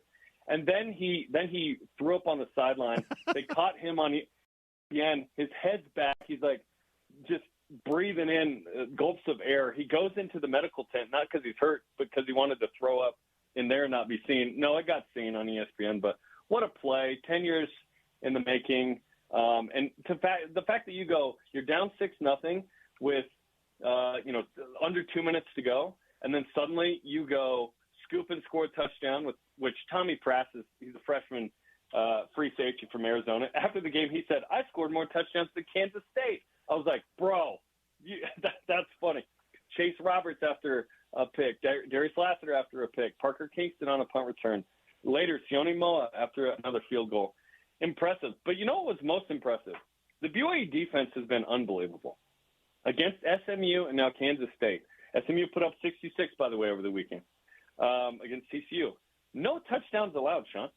8 field goals. This BYU defense is really stinking good. And we knew Jay Hill was a good coach, but now that it's year 2 and kind of he has more of his guys in there and the systems in place, they are dominating right now. Well, BYU for me is an excellent informative lesson, and I've been doing this for 20 years now, so you'd think I wouldn't need these lessons anymore. None of us would, but it's a perfect example of why you have to let the games be played before you start making conclusions. I said I feel glad that I said this. They were ranked preseason 13th in the Big 12 Conference, and I said, they're better than that. But I thought that this was like hey, let's fight for a bowl game. Let's maybe see if this team at the very ceiling can get 7 or 8 wins. And I was looking at the same depth chart everyone else was. I was thinking of Bywater's a good player. Is he going to be able to stay healthy? I really like LJ Martin. Is he going to be able to, really take a next step this year? Those guys aren't even available, Jerem, and you're still playing this well on did you know that the linebacking core was going to be this linebacking core 1 week into camp? It feels like it's 3 different guys than we expected it to be. It's pretty wild. You're right. No Ben Bywater, you'd think they're going to have to figure it out. Jack Kelly's been amazing. Last week, Mel Kiper said he's the number 5 outside linebacker in the draft. And I agree with him. Jack Kelly is destroying fools. He's been amazing out of Kearns up to Weber State with Jay, of course, coming down. Jay's brought all the homies down, which has been nice. And then you've had Harrison Taggart really take a step forward, a Corner Canyon kid who went to Oregon, who transferred and played a little bit last year. And then Isaiah Glasker, 6'5", 235 from Bingham. This kid is he can line up with any tight end that they throw at you, and he is super athletic. Ankle tapped Avery Johnson on a 4th and 2 that saved the drive. These guys are athletic, and then they're going 6 or 7 deep during the game. Jay Hill is playing his 2s a lot. So it's not like you're really dependent on the starters. You want them to play, but BYU is super deep. I hate when people talk about depth in fall camp because you don't know anything yet. BYU is actually deep. And I'm not just talking who has played. You're talking someone comes in and they make plays. And so BYU right now and Jay Hill, but unbelievable story with the heart attack, right? We all love Jay up and down the I-15 corridor. They know Jay. He's doing an incredible job. This defense is off the charts. Jerem Jordan is my guest here on the Sean O'Connell Show, talking about BYU's win at LaVell Edwards Stadium against a highly ranked Kansas State team. Kansas State came in ranked number 13. BYU, of course, unranked prior to the win over Kansas State. Now number 22 in the country. That's kind of where I thought you would fall at 4-0 after being unranked. Is BYU Nation happy with that? Is 22 good enough right now after that win for the Cougar fans? I think people are happy with it, yeah. I thought BYU might be 18 or 19 just because of the way they won, the margin. The people who vote in the AP poll, they are not staying up that late to kind of see how it happened. But, BYU, that's fine. I'm not going to complain about being ranked. If BYU beats Baylor, they go into the bye week. You're probably sitting inside the top 20 for a couple of weeks before Arizona comes in. Arizona looked very beatable against Kansas State, and so BYU's got a chance here to do something interesting, not to mention expectations go up a little bit. I predicted 7-5 preseason. At this point, you got to feel like 8-4 is possible if BYU goes 4-4, right? You got some tough games down the stretch, of course, but BYU showed that so far so good. Of course, in September, BYU's had a few moments like this, Sean, where they've jumped out quick and then kind of faded a little bit. So the hope is that year 2 in the Big 12, a little more depth, Jay Hill's influence, little continuity that you can, if you go 500 the rest of the way, you go 8-4, and that would be above everybody's expectation. In fact, it's almost twice as good as Vegas thought you would be. I'm proud of myself for waiting 15 minutes before we got to a quarterback question, because that's all we've been talking about is crazy quarterback stuff going on. The University of Utah's got issues there. BYU came into the season with a battle in camp, as far as folks on the outside knew, at least. And Jake Retzlaff has had his moments, both good and bad, this year.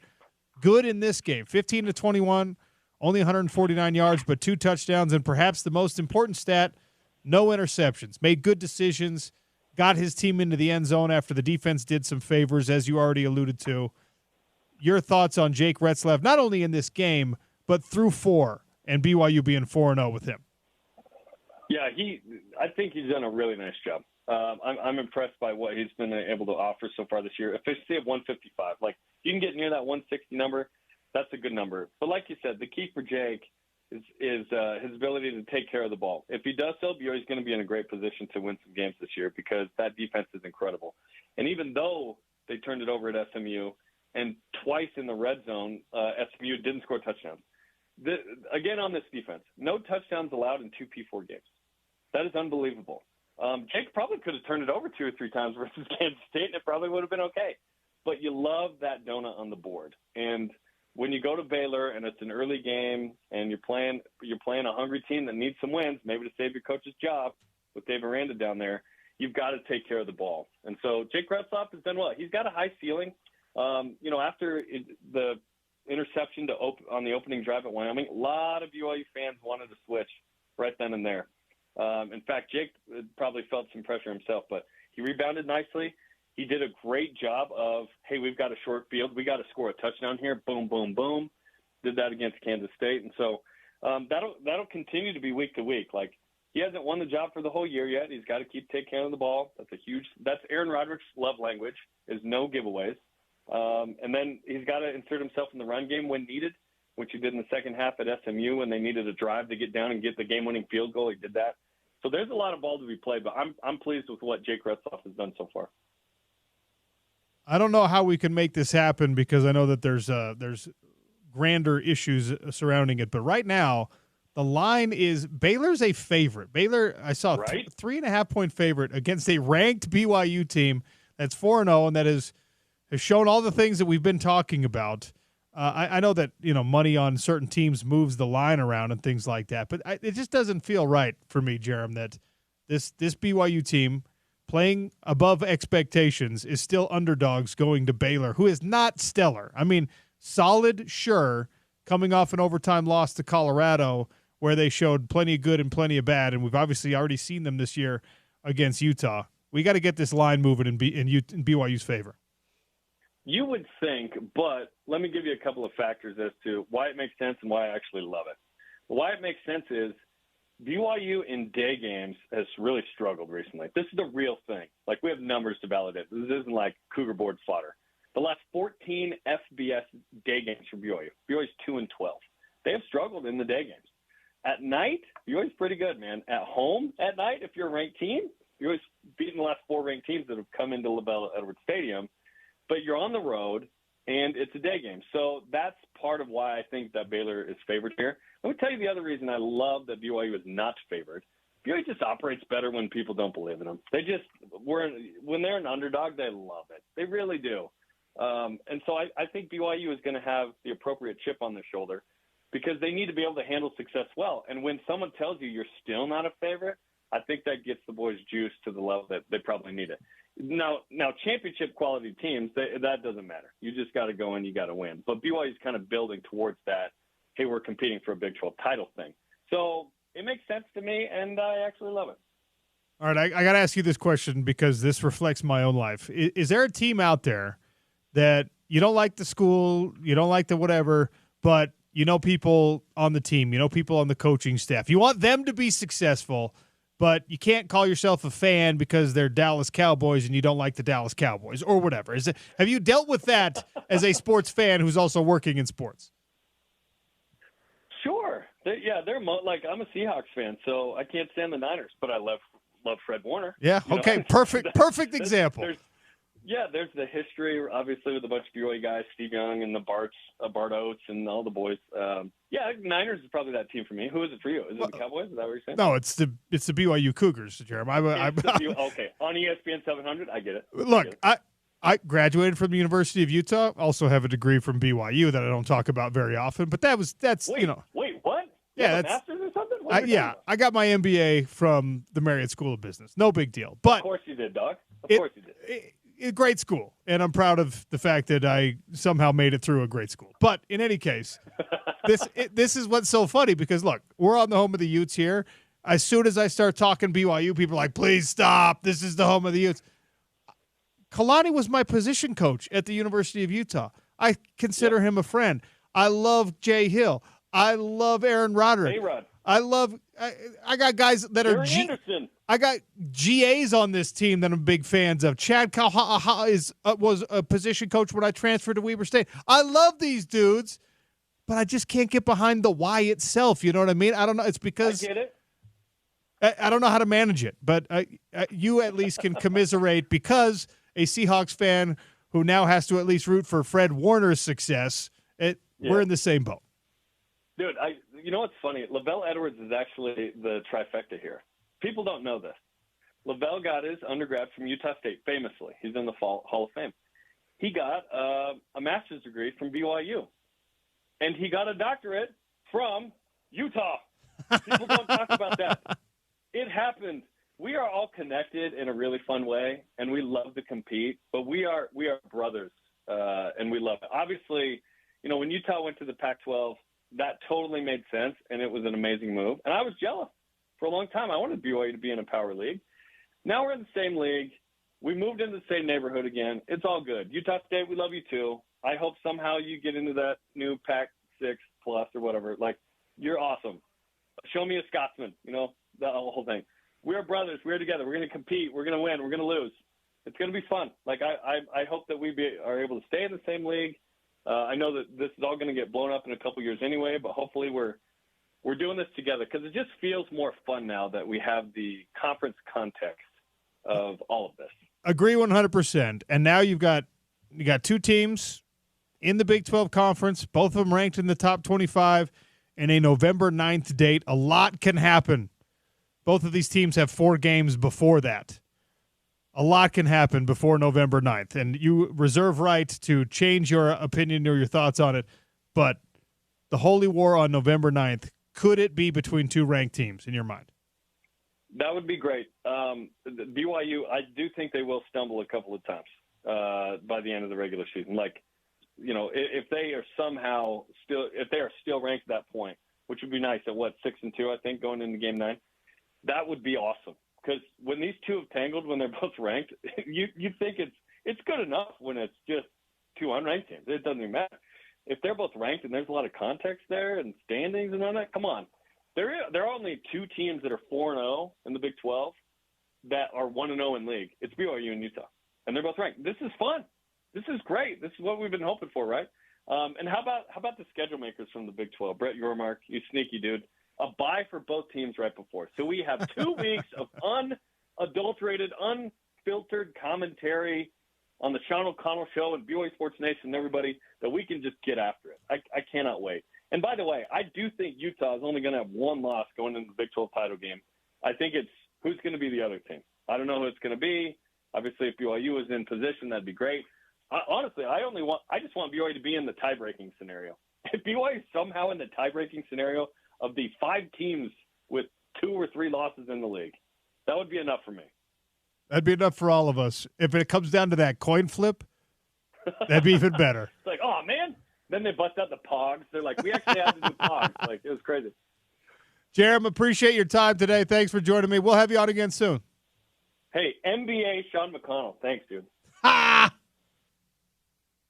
Jerem Jordan, BYU Sports Nation and BYU TV. We got Tom Callahan from Locked On Utah Hockey Club coming on, but first, so I don't know if I'm comfortable all the way calling this breaking news yet because Brett McMurphy and others reporting that Gonzaga is joining the reorganized Pac-12. What? They don't even play football. Basketball only opportunity. However, John Canzano, Ross Dellinger, and others have said Kyle Bonagura has had discussions with Gonzaga about joining the conference. While it could lead to an agreement, nothing has been agreed to yet. So perhaps a little premature news breakulation going on there for some sources in the business. Throwing a flag on you, though. Why? You've never – I've known you a long time. Not once have you ever mentioned that – I knew you had an MBA, but you never mentioned that you got it from BYU. Sorry? What do you want me to say? I understand why now. How dare you, though? It feels a little icky. It is icky. Quite icky, actually.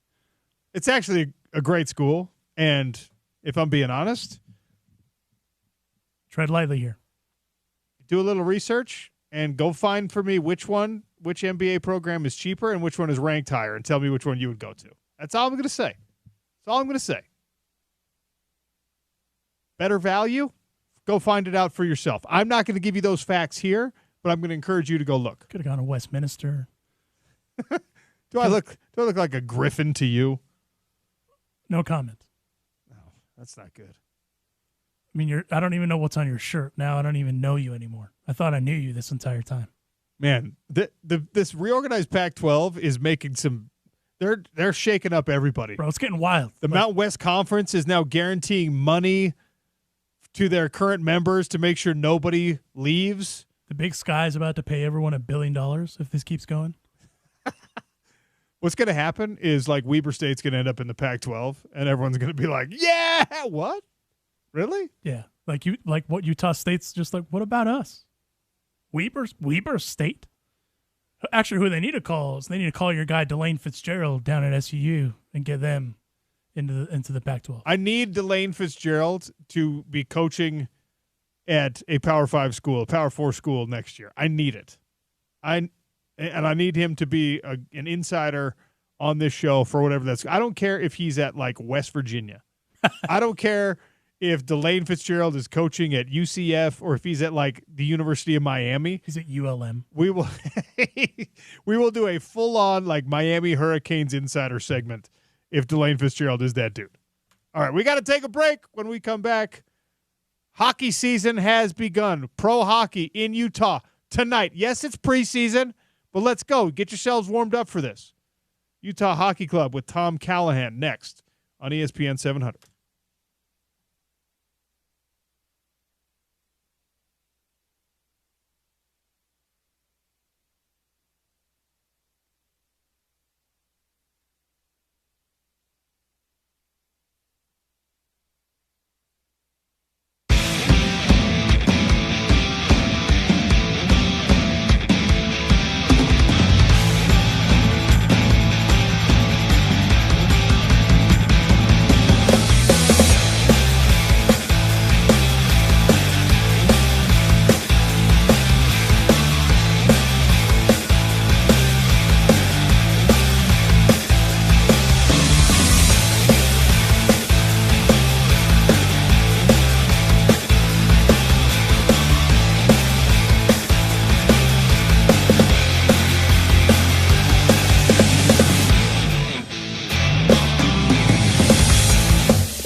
he's an excellent performer. Very talented guy, that Justin Timberlake. Alonzo will be there front row. Turning the page from a little football discussion to talk hockey, because hockey season right around the corner. Regular season starts October 8th. Preseason began already. And right now, let's go, baby. Your Utah Hockey Club, undefeated. I know it's only one preseason game, but let's get excited about it. Tom Callahan joins us, Locked On Utah Hockey Club. Tom, how are you? I'm doing well. Undefeated, 1-0. 1-0. Best thing about 1-0 is the opportunity to go 2-0. Does this make them Stanley Cup champion favorites? I think we should plan the parade right now. Yeah. I agree. In all seriousness, what was the most encouraging thing you saw from this 5-3 victory over the St. Louis Blues? Well, if anybody got a chance to watch or listen, really, you know that the start wasn't great on the scoreboard. They started well on the ice, really came out, and I thought had the balance of play. Yeah, some special teams made a difference there. And, of course, the onerous own goal, that some folks on social media had fun with. You put one in your own net, and all of a sudden it's 2-0, you're down. What I liked was the response from that point on. The Utah Hockey Club didn't get down on itself. It didn't just it didn't devolve into anything or finger pointing or any of that. They picked themselves up by their skate laces. They went out there. They played better. They got better, and they managed to find a way to score some goals, especially in that third period. So you look at the way the game kind of breaks down, and you look at who's skating and who's not in these preseason games. And hockey, unlike a lot of other pro sports, their practice schedule was 3 practices, and then let's get right into some gameplay, which for folks who are newcomers to the sport can be a little bit confusing. How much of the final roster, the actual regular season game day roster, the skaters that we should have our eyes on are actually even participating here in these preseason contests? It's going to vary by night. Last night, I think it was about half and half. At this point of camp, it's early, so a lot of the younger players, a lot of the rookies, a lot of the prospects are getting looks. Some of the vets, basically, when it comes to hockey preseason, it's generally 5 or 6 games long, and a lot of coaches will say to the vets, how many games do you need? How much time do you want? What do you need to get ready? And then beyond that, they're going to take a long, hard look at everybody else and see where they fit in. Right now, there's a couple of bumps and bruises and some injuries right now.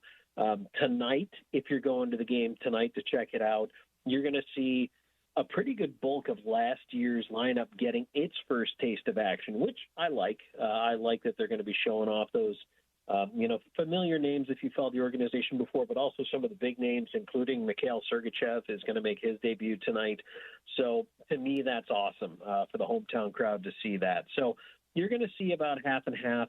As you get to the last game or two of the preseason, that is pretty much going to be your lineup with 1 or 2 exceptions. That's when you'll see those final jobs coming down to those last 2 games, guys fighting for that final roster spot. St. Louis, as you mentioned, they benefit off an own goal, but everyone wants to see the big goose egg. When you're talking about the opponent's score, realistically, how many goals a game is this team going to give up? Do you think? So that's a great question, because that is probably the biggest bone to pick with the team last year for head coach Andre Tournier. He and even, GM Bill Armstrong said scoring goals is not the problem for this team. It's keeping them out. So last night, a couple of things are very encouraging to me. Number one, Vejmelka plays the first 2 periods, 19 of 20 as far as shots faced. I thought that was a tremendous number for him and a guy who is in a contract year and needs to show up. He had a great game for the first couple of periods, so good for him. Tonight we're going to look at Connor Ingram. I think if those 2 play well, that's number one part of it. Number 2, this is a brand new defensive core. Yeah, they brought some guys back, but they also made some investments in other players, brought in some new faces like Bortuzzo and Cole, and as I mentioned, Sergachev. Right now, Marino's out with an injury, but that's a lot of change. but it's changed for the better. And so, to me, what I'm looking forward to see from this Utah Hockey Club is to be a half goal a game better. I think they gave up too many chances last year in high-danger scoring areas. I think they gave up too many shots at times. They could be porous. They didn't take care of their own end. They revamped the defense with one goal in mind to be better at that this year. And so, honestly, if they are a half goal a game better on defense, I really feel like this team can improve as much as 10 points in the standings. Tom Callahan, our guest, one of our hockey insiders here on ESPN 700, talking a little Utah Hockey Club ahead of a second preseason game tonight, their home debut at the Delta Center. You mentioned Marino out with an injury, and in hockey they tell if it's upper body or lower body and not much else. Any idea how long it's going to be for Marino? It's all speculative right now because you're right. Hockey is secretive with injuries. Barry Trotz, who's now the GM in Nashville, when he was coaching, he used to joke that, well, if a guy hurts his hand, if he holds it above his waist, it's an upper body, and if it's below his waist, it's a lower body. Like, that is how much misdirection there is with injuries in the NHL. So, but at this point, I mean, I think the hope is for the regular season debut. They're hoping he'll be back in time to really maybe even get a little work in. But at this point, I think one of the reasons why you bring in a guy like Robert Bortuzzo is as insurance against things just like this. So I'm not concerned if he's not ready to go for the beginning of the year. But, you know, again, there's a veil around any time guys get hurt, and that's something fans may have to get used to. I know especially in the NFL, everything is disclosed and completely out there in the open. Hockey is the exact opposite. So at the draft, right, everyone was excited. Hey, got a hockey team. I need to pay attention to who they're drafting. And then all these new neophyte fans look at it and say, wait, Iginla, that's a name I recognize. Okay. Now you get a little more familiarity and a little bit more interest in. And Tij Iginla is 17 years old, so it's going to take some time. How much time before he's a regular game day part of this Utah Hockey Club? I think so. Tish, who's also battling an injury of his own right now, lower body. You know, he's a guy who, even if 100% healthy, my top end for him this year would be maybe a couple games in a Utah Hockey Club uniform and then go back to junior. Two reasons for that. Number one, you will hear of players, rookies especially, in their first potential season with the club. They'll say, well, they'll probably play him up to about 9 games. The reason for that is if you play him 10 games or more, you burn the first year on their entry-level deal of their contract. And so if you're going to play that guy more than 10 games, then you darn well better have him in the lineup every night. For Iginla, the plan is this year to go back to junior hockey one more year, not only to play well, but to make the switch to being a center full-time. He's been a center and a winger in the past. The difference is the center has far more defensive responsibility. And to learn that side of the game, to be constantly taking face-offs, to be aware of 5-on-5, 4-on-4, what it takes, and then on special teams, they want him up the middle. And I think he's talented and smart enough to do that. But to have a full season of junior hockey playing at that position would be a huge advantage to him. So not this year. He's not going to be in Utah this year. That's the plan, is to make sure he gets that year. But next year, I think he's got a real shot at making this team full-time. When you talk about the overall roster makeup of this team, you know, players and coaches, and I've heard Bill Armstrong several times say, yeah, we're getting it balanced out the way I like it. They have these young, exciting, goal-scoring type forwards. You bring in some experience and some physicality on the back line. And, you know, you've got a mix of 18-year-olds all the way up to 36-year-old guys. Is this the right mix of experience, of veteran talent, and, of course, of young players? You know what? One of the fun notes that kind of came across my desk about what Utah Hockey Club added in the offseason is the number of Stanley Cup championships. They added 6 technical championships. 5 of them from new guys. Ian Cole, 2 with Pittsburgh. Sergachev, 2 with Tampa Bay. Bortuzzo, 1 with St. Louis. All 3 of those are defensemen. That is a huge experience anchor back there on the blue line. And we just talked minutes ago about how the blue line is what needed to be revamped. Man, I think they really felt the need to have a Stanley Cup winning pedigree. And, of course, Kevin Stenlund is the other one. He won with Florida just this past year, so him being a forward. They brought that experience into the club. And I think that is so important because knowing what it takes to go through the grind of another 2 months of an even harder season and come out on top is critical to success. And you know what? The younger guys, look, you're naturally going to look up to people who have succeeded beyond where you have succeeded in your chosen profession. You're going to ask them questions. You're going to want to know how they did it. You're going to pick their brain. I don't care what your line of work is. So bringing these guys in is huge, and I think it's fantastic that they were able to do that. And, I think that, yes, this can be a mix, the combination of teaching and the youth and the enthusiasm that can really propel this team forward. Tom, appreciate your time and your insight. Hopefully we'll see you tonight. Sounds good, guys. I appreciate it. Looking forward to it. Tom Callahan, Locked On Utah Hockey Club. Hockey in Salt Lake City tonight. Delta Center debut for your Utah Hockey Club. Are you going? I'm going to have a hard time not having a name to call this team. The Utah Hockey Club thing does not agree with me. Well, then let's just settle on the Yeti. I don't want to settle on that. So hockey in town, golf returning, PGA golf returning to the state of Utah for the first time in more than 60 years. Black Desert Championship, October 9th through the 13th at Black Desert Resort in St. George. Tickets are available at blackdesertevents.com. You can follow them on social at Black Desert Championship. They've got grounds passes. They got VIP daily tickets. They've got it all, and tickets are on sale right now. Presented by Greater Zion.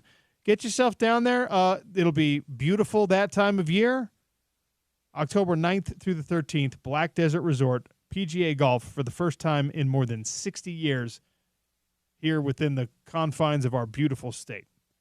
All right, we'll wrap it up with some trivia. If Spence is in the building, we'll talk to him for some crosstalk.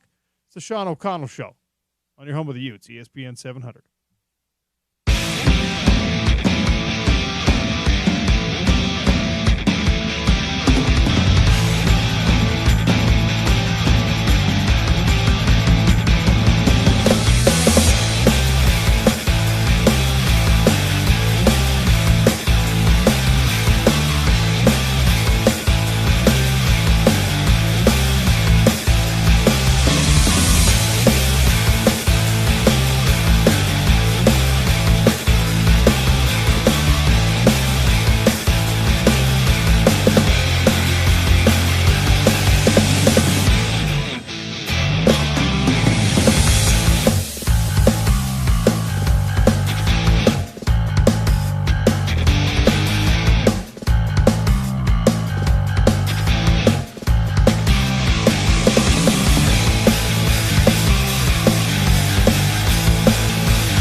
Time for a little trivia, a little giveaway.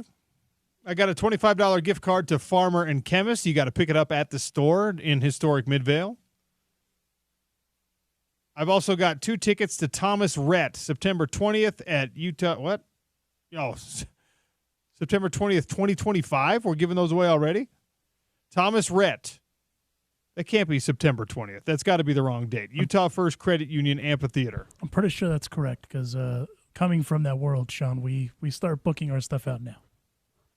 Okay, I'm going to look this up, all right, because that's a long time for me to be waiting for those tickets to cash in. 877-30700 if you know the answer to this question. Well, you're right, September 20th, 2025. Woo, baby! Utah First Credit Union Amphitheater. And $25 to Farmer and Chemist. Mekhi Bernard is averaging how many yards per carry right now? We talked about it several times on the show. You're allowed to round up to the most, the whole number. Okay, I'm not going to make you give me the decimal points. Round it to the closest whole number. How many yards? Just a simple 877-353-0700. Wow, those came in quick. 1392. Well done. You're the first one with the correct answer.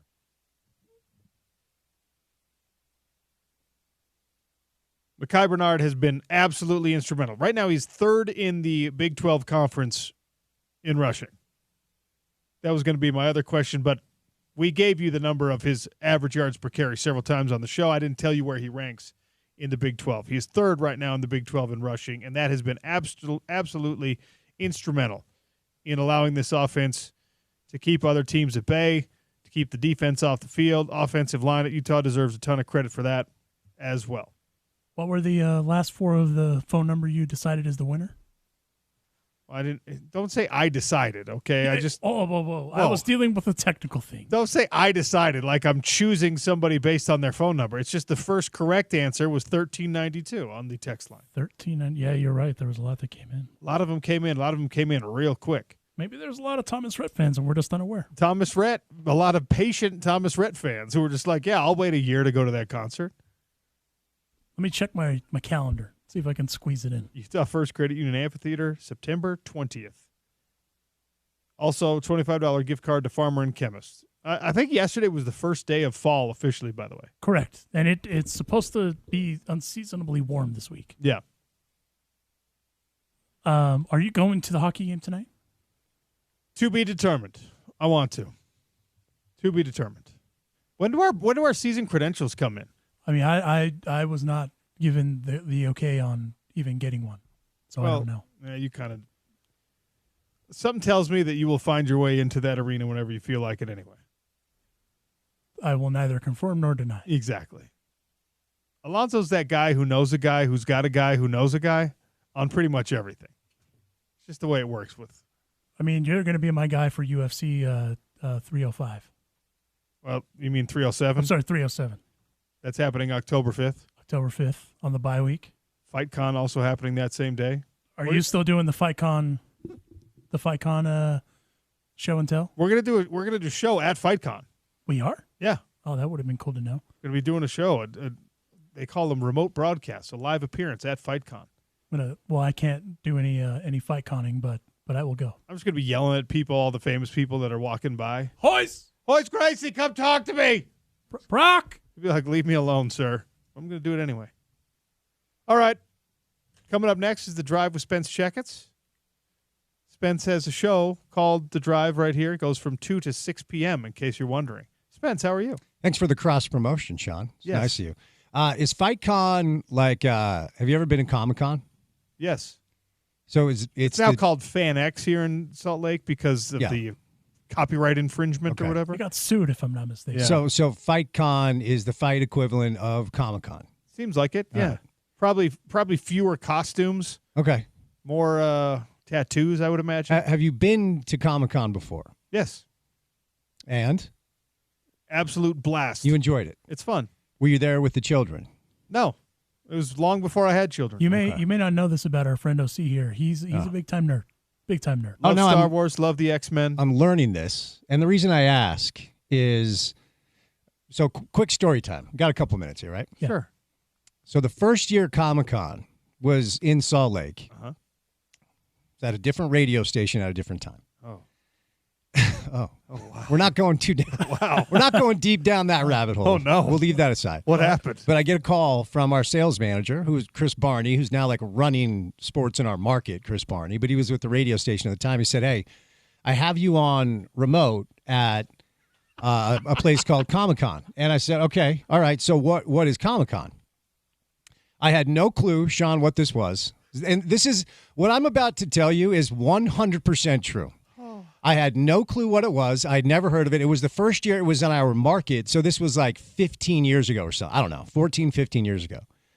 And he said it's this event where, people go to celebrate the movies that they love in that genre, right? So again, back to our conversation a couple of weeks ago where in my mind, Star Wars 1, 2, and 3 are Star Wars 1, 2, and 3 when I was 8 years old, and it will always be that way. Uh-huh.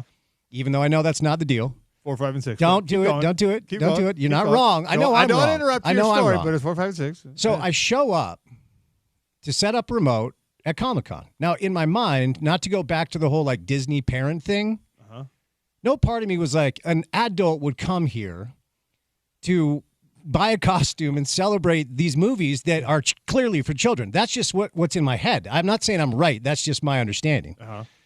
And so in my mind, I'm thinking like all of the adults that were there dressed as characters were there to entertain the kids. No. Not at all. No. But that's how it is at Disney, right? And so first segment, this guy comes walking up and he's dressed as, you might know this character, I didn't at the time, Gundam the robot from Star Wars. Oh, well, no. You're not familiar with Gundam? Gundam is not from Star Wars, but okay. What is Gundam from? Gundam is from its own So the green cartoon. helmet Star Wars guy Is Boba Fett. Oh, I thought it was Gundam. Okay, anyway, not really germane to the story.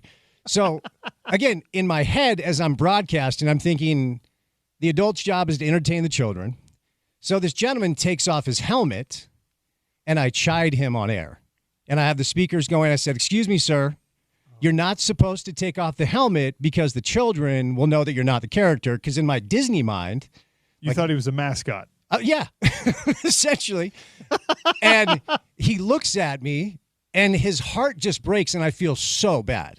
Because I went at him. I'm like, dude, put your helmet back on. You can't stay here. And you did this over the air? I did this over the air. No, I did because I saw, Sean, I did because I saw the heartbroken look on this middle-aged virgin, his face. And I'm like, this is so sad.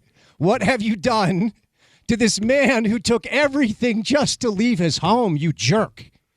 So he goes and tells the organizer of Comic-Con that I made fun of him on air. And the organizer comes and grabs me and he said, if you don't give, he told me, at the time, he said, if you don't give Gundam the robot a public apology, your next segment, you're going to have to leave. I'm like, no problem, sir. I'm sorry. Get back from break. I'm like, before we launch back into the show, I need to sincerely apologize to Gundam the robot for telling him to take his helmet off because I thought he was scaring the children. It's the end of the story. I didn't realize how much of a chuckle I needed today until I heard that story. It was all of that is real, just so you know, every bit of it. How was your show, buddy? It was phenomenal. Good. It was so great. This was just the cherry on the top. Not as good as those last 3 minutes of the show. We're just bridging the gap is all. Just incredible. Oh, my goodness. Felt so bad. That's spectacular. Our final segment in Crosstalk is always brought to you by Warner Ineos Grenadier. If you want to elevate your drive, demo the all-new Ineos Grenadier today at Warner on the corner of 2400 South and 5600 West in West Valley. WarnerIneosGrenadier.com. I will leave you, Spence, with the poll question I put out there. If, and you know all the things that go into the if here, if Isaac Wilson starts the majority of Utah's remaining games, are they still in the driver's seat for a Big 12 championship?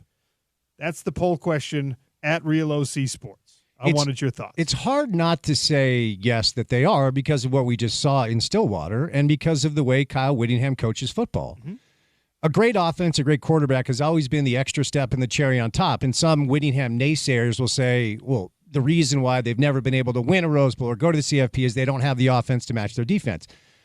They usually don't, and they usually still win, and they usually still win very consistently. And I don't know about you, based off of what I've seen in the Big 12 so far, I've said all along they need Cameron under center, and I still kind of believe that. But if you tell me that's not happening, it's hard to say they're still not the front runner based off of what I've seen from other Big 12 teams, although BYU might have something to say about this. BYU looked really good. Utah looked good. BYU had the most impressive win of the weekend. For sure. But we know what that, there's cycles that go in and out and up and down. And look, it's exciting to have two top 25 teams, two 4-0 Big 12 teams right here in our market to talk about. And I'm sure that's what you're going to get some of on the drive. Most of that on the drive today. We'll do a little Utah Hockey Club because the LA Kings are in Salt Lake. That's so weird to say out loud. And they had their first preseason game. RSL clinched a playoff spot. But today, man, two top 25 college football teams in our market. Going to replay Witt from earlier. We'll bring Tony Parks back in studio as the Bees have now said goodbye to us as they head down south.